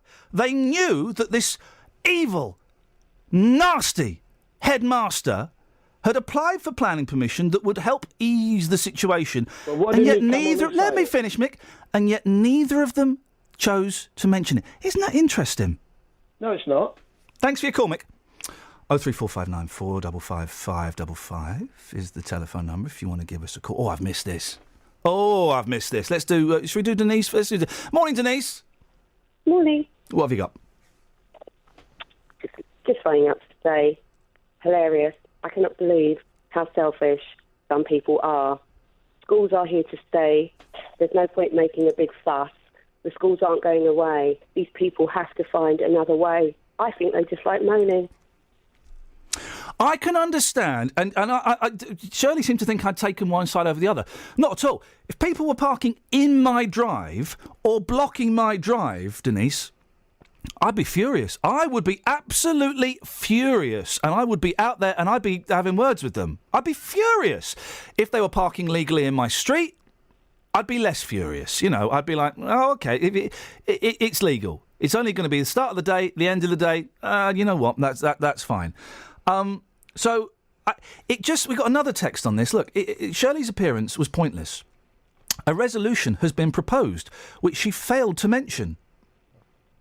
And that's the interesting thing, isn't it? And this is where you might be right, Denise, that there are some people, I think, who like to hang on to anger or like to hang on to their frustration. And I suspect, you know, that perhaps some of the people we've spoken to this morning are like that. Mm. Thanks for your call, Denise. Ta-ta. 03459 455 555 is the telephone number if you want to give us a call. This is Iain Lee on BBC Three Counties Radio. A lot to cram in this morning. A disabled woman from Henlow is criticising the coach company who left her and her family to fend for themselves in Great Yarmouth. Anne Chudley has difficulty walking and uses a frame. She had a fall as her party made their way back to the coach, and by the time they got there, 10 minutes late, it was gone. Wendy Howes runs Britannia Coaches. How did you let Anne down so badly, Wendy? Oh, good morning, Ian. Well, we don't like to leave people behind. That's just not our policy. But you did on this occasion. What happened? Well, what happened was the lady was late back. The driver did wait quite a few minutes for her, and all our vehicles were on tracking systems. So How we many know minutes? Exactly what time they left the yard. How many minutes did he wait? About 10. And the lady phoned us. We got the telephone call. I didn't actually take the call. My husband took it, who is the owner of the company. And we got the call, and the driver had already gone. After 10 minutes? The driver has gone. He's gone. It did wait, yes. He waited. But you say it waited. It only waited 10... Roughly 10 minutes, yeah. So maybe a bit less than 10 minutes. Gosh. It could have been a minute or two, but it was getting on for 10 minutes. So it could have been 8... So it waited 8 minutes... I don't know exactly, but it was for a disabled lady. Yeah. With a disabled lady whose son, I think, has learning difficulties, and two 12-year-old girls. It waited 8 minutes. We didn't know all that, but there's not a lot we could have done. Once she had a walking frame, didn't she? But the fact is, she rang us. The driver had already gone. She told us she wasn't that far from the coach station. Yeah. So I don't know why she didn't see the coach go to flag him down. Because she was looking after 3 young kids, one of whom's got learning difficulties, and she had a walking frame. If she wasn't far from the coach station, she had 2 12-year-old girls. She could have said, could you just run up to the coach station? No. Tell the driver what happened? No, Well, I wouldn't. No, come on now, Wendy. I'm not going to let you do this. I'm not going to let you pin. Okay. I'm not going to let you pin this on a disabled woman and saying she should have told 2 12-year-old girls in a town miles away from their home. No. What she said, she wasn't far from the station. No, but miles away from their home in a strange. I wouldn't send 2 12-year-old girls off on their own to a bus station. Well, if I could see the station, if I saw a group of shops, and I'd say, look, could you just run to the shops and just get me a paper or something? It's not the end of the world for 2 12-year-old girls. I don't think there's anything dangerous. But I'm not saying that. I don't know. She said she wasn't far. All right, do you know what? We're running out of time, Wendy. I think it's disgusting your driver didn't wait more than 8 minutes for a disabled woman with a party of 3 kids. We do wait for people. How long do you wait for? Turn up. We have waited in the past. She had a number on her. And she called that number? It said, it was an emergency telephone number she had on her. And what it says, I haven't got the thing in front of me, it says basically, you're advised to keep this number on you in case of emergency. How long after the coach... As the driver cannot wait. How long after the coach leaving did she call that number? It was about 15 minutes, about 15 minutes that she rang. Wow. Once the driver's gone, we can't ring him because, as you know, you're not allowed to answer a mobile phone while you're driving, especially coach drivers don't do it. They don't do it. So why have an emergency number then? Why have an emergency number then? That was an emergency. What the emergency number's for is if you know you're going to be late, say you've had things happen, we wait. She fell We're over. a very humane company, so don't try and tell us. She fell over. We do a lot over and above. She fell over. We didn't know that. We're not mind readers. We haven't got crystal balls. We don't know. Your driver waited 8 minutes for it. Your driver waited. When you've got 40 other people... 8 minutes is not... If I was on a coach and I knew that a disabled woman with a boy with learning difficulties and two 12-year-old kids was late, I'd be all right waiting. Did he ask the passengers? I don't know if drivers always take that in when people get on the coach and get off. They don't. 8 minutes, I think, is disgusting. We wait over. This is wrong. Well, you didn't hear, did you? And that's the thing. You didn't wait here. If you ring any of our customers, they will tell you that we have helped people and helped people. I'm not talking about the others. Wendy. No, in this instance, I'm not. The onus is on the person to be back at the coach. No, fair play. Do you know what? Wendy, I'm really sorry. I take it back. You're absolutely right. It's the disabled woman responsible for a boy with learning difficulties and two 12-year-old girls. It's her fault. It's her fault. It's her fault. Basically, it is. You said it. You actually said it. And what's breaking my heart, Wendy, is you actually mean it. She's not mentally disabled. She's the same as anybody else. I wouldn't put anyone down who's disabled to patronise them. She had a number she could have rung to say, I'm sorry, I'm going to be late. The driver would have happily have waited. She was probably busy getting up off the floor or looking after her son with learning difficulties or the two 12-year-old girls. He said to her, wait there, love, I'll come and pick you up. If he'd known, but he didn't know. Is it just the driver that works on your... Is it just the driver that works on your coaches? There's no one else there with him? Well, no, he's only the driver there for the day. The driver takes the paper there for the day. They're allowed to have speakerphones on there, aren't they? No, there's not. They're not allowed to have speakerphones. They're allowed to answer their phone before they turn the wheel. Are they allowed to have speakerphones? No, or the Bluetooth? The Bluetooth? They're not allowed to speak on the phone at all. They're not allowed to speak on the phone at all. They're not allowed to have Bluetooth or anything like that? No, they're not allowed to speak. We play safe. So just... if they not know that there's safe. a call from us, they will stop at an opportune stop, which could be Wendy, miles away. Wendy, They've got to get out the coach and ring us. Wendy, I'm not really buying this. Just so everyone knows, well, I'm sorry you don't it's buy Britannia it, Coaches. It's Britannia Coaches. Yes. Run by Wendy Howells, who just to clarify, it's the disabled woman's fault who was responsible for a boy with learning difficulties and two young girls.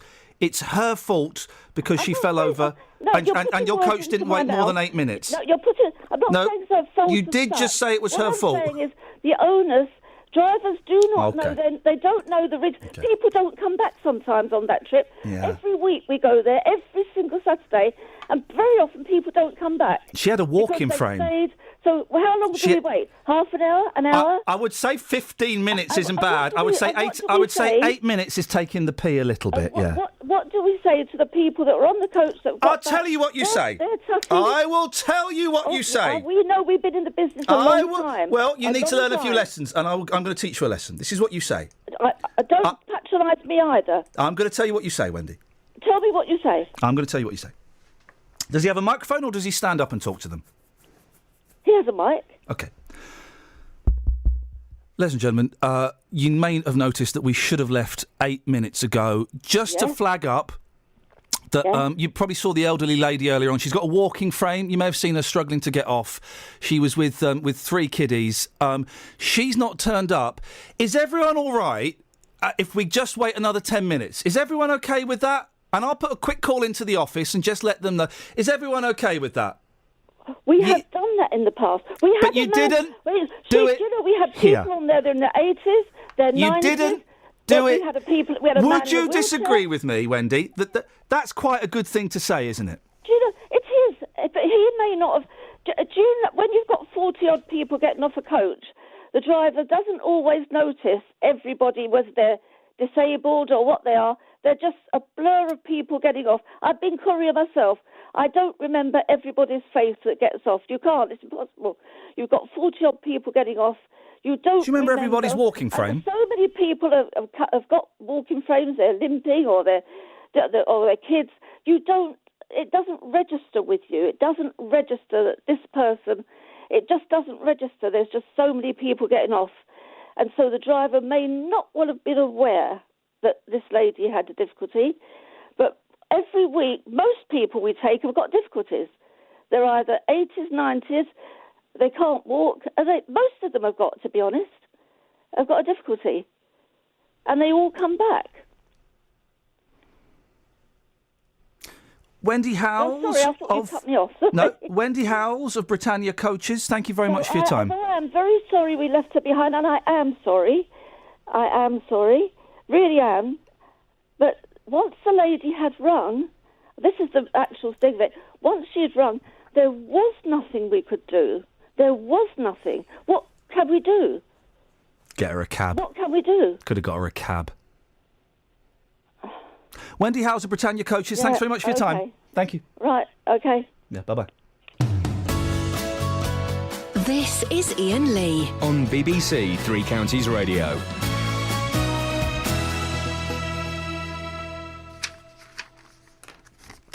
Oh 345 455 555. Lee, you are vile for taking you Wendy like that. I'm afraid you are wrong. You seem rather argumentative today. 12-year-olds, girls are great on mobiles. Why didn't they call to say the woman had fallen? 81333. Start your text 3CR 03459 455 555. We had loads of stuff planned, and I'm going to suggest, with the greatest of respect, that Carpet Martin and our tributes to a legend we kind of shunt over to Monday, if that's all right. Apologies to Justin, because I know he's put a lot of work in. Apologies to Carpet Martin, but we are we're getting loads of phone calls on these, so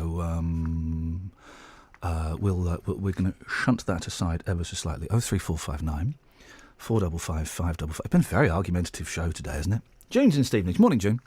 Hi. Can I just turn my wireless off a minute? Yes, please Sorry. do. That's all right.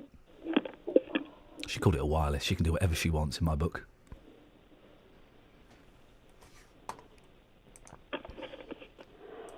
Hi. Hi, June. You all right? Go on. Yeah, I'm fine. I don't know what day this coach trip was, but on Saturday we went to Yarmouth with Britannia Coaches, and our driver spoke very good English, but he wasn't English. When we arrived and gave him our papers to get on, he said, "Oh, I think someone's sitting in your seats," but they weren't. And then when we came back and forward, not once did he count the seats to see how many passengers he should have. And when we all got on the coach, we didn't leave bang on 4:30. So that's what I'm saying. I don't know if it was that coach. He knew 2 people weren't coming back, but he was asking the people in the coach if everyone was on the coach. Here's a text. Counting. Can I read you a text, June? Let me just read you a text from Jane. This shows how heartless some of my listeners are. Why should all the other passengers be inconvenienced? The disabled lady was out of her depth looking after 2 children on her own, 3 actually, and she only had £15 on her. Totally irresponsible. What would you say to Jay, June? I would say that's cruel because we don't know people's circumstances. It might be that was the only treat that they could afford. So in this climate, in today's climate, I think you've got to try and be a little bit patient and tolerant and understanding. She got there 10 minutes late. She phoned up the company 15 minutes after the coach had gone. The coach went after 8 minutes. Yeah, I know. I heard the conversation. I mean, you've got to have a cut-off. Of course you've got to have a cut-off. You can't be waiting there all night. But I just think, if the driver has said, look, I'm really sorry. There was a lady with a frame. She's got 3 kids. She's not turned up. I know we're 8 minutes late. Can we just wait another 10 minutes? I'm going to phone the office, see what they say. No one in their right mind would have objected to that, would they? No. And maybe a few tuts. And when she comes on, oh, here she is. Here she comes. Bit of that. Yeah, I mean, I know we all sit there and say, oh, God, where are they? But even when we went on Saturday, a lady was on the coach with a new baby or a little toddler, and she said are we stopping at all? And he said, no, we no longer stop. So that was fair enough. So she said, well, if it's an emergency, would you mind? Because, you know, it would smell, etc. Well, I think we all know what babies do that causes the smells. I've got to move on because I want to squeeze in a couple more calls. Teresa's in there. Hitchin. Morning, Teresa. Morning. What would you like to say? I want to defend Britannia coaches because we went on a day trip to Walsingham about 4 weeks ago. Where's Walsingham? I've not heard of it. Near Cromer. Oh, nice. Round there. Good A weather? day trip. Pardon? Was it good weather? It was beautiful. Beautiful. Fantastic. Lovely weather. And everybody on the coach, it was run by two ladies, everybody on the coach was happy, and there was a bit of a misunderstanding whether we were going at 5:45 or 6 o'clock in the evening. However, we all thought we were there at 5:45, and the coach driver and the two ladies said, everybody here, and everybody said yes, and off we went. And we got to Swaffham, which is quite a way out of Norfolk, and we got to Swaffham and realised that we'd left two people behind. Oh, one person behind. And you're calling up to defend this company, are you? I am. Go on.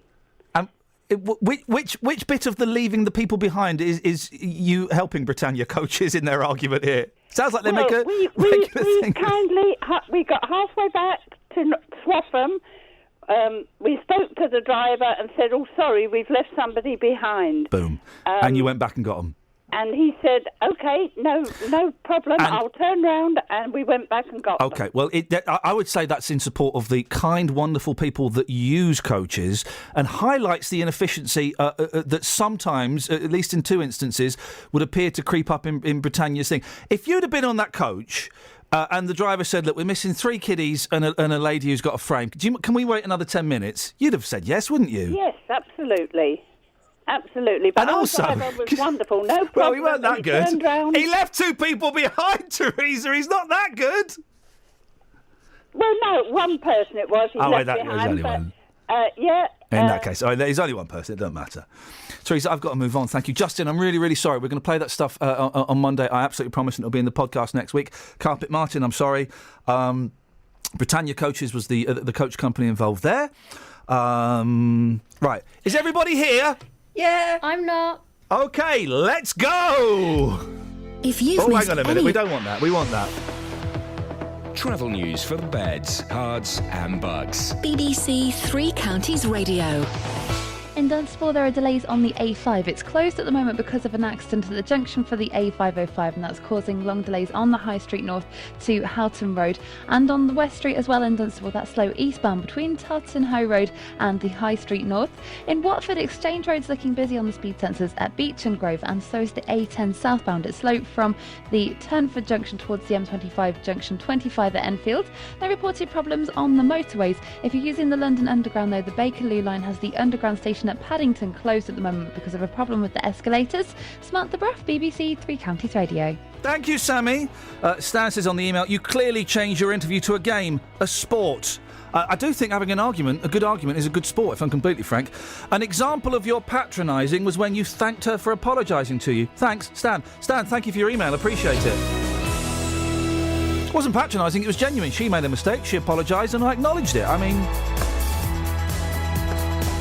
Wow. Fun show today, huh? Didn't we learn a lot about humans? I'm seeing the monkeys twice between now and Monday. Ta-ta. Local and vocal across beds, hearts and bucks. This is BBC Three Counties Radio. Thank you, Iain. Good morning. Welcome to the JVS show. I'm Jonathan Vernon-Smith. It's Friday. It's 9 o'clock. And on today's Big Phone In, are you pleased or angry that the UK will now accept more refugees? David Cameron is expected to announce plans later to increase the number of refugees being allowed into the UK. The extra refugees are expected to come from UN camps bordering Syria and not from groups of migrants already in Europe. No specific number has been agreed, but Mr Cameron had previously said the UK would continue to take in thousands. Former Chief Rabbi Lord Sachs argues we can take 10,000, whilst former Home Secretary David Blunkett says we can take 25,000. Well, this morning I want to hear your reaction to this story as it develops. Are you pleased or angry that the UK will now accept more refugees? Here's my telephone number for your call. It's 03459 455 555. This is the JVS Show on BBC Three Counties Radio. I'll take your call in just a second, but first let's get the latest BBC News at 9 o'clock. Here's Lee Agnew. David Cameron is expected to announce that more Syrian refugees will be allowed into the UK. The Prime Minister is facing growing pressure to do more. David Simmons from the Local Government Association says councils have the capability to meet the extra demand. Once we've got a clear idea from government of what the numbers are, we can gear up that system and make sure that the housing needs, the school places, if there are children involved, the NHS resources that are required are put in place so that we can accommodate those people and hopefully have a reasonably smooth transition to life in the UK.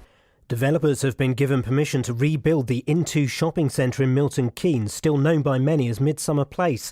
It'll mean new shops and a 5-screen cinema, but opponents say a large area of public space will be lost. Our reporter Stuart Radcliffe was at the meeting. This really was a very heated council meeting, and when that decision was made, it was greeted with cries of shame on you and so much for local democracy. But councillors here have taken the decision this is too big a plan to ignore. It's worth some £70 million and could create up to 400 new jobs. A group of residents in Bletchley are blockading parking spaces in their street to stop parents dropping off their children.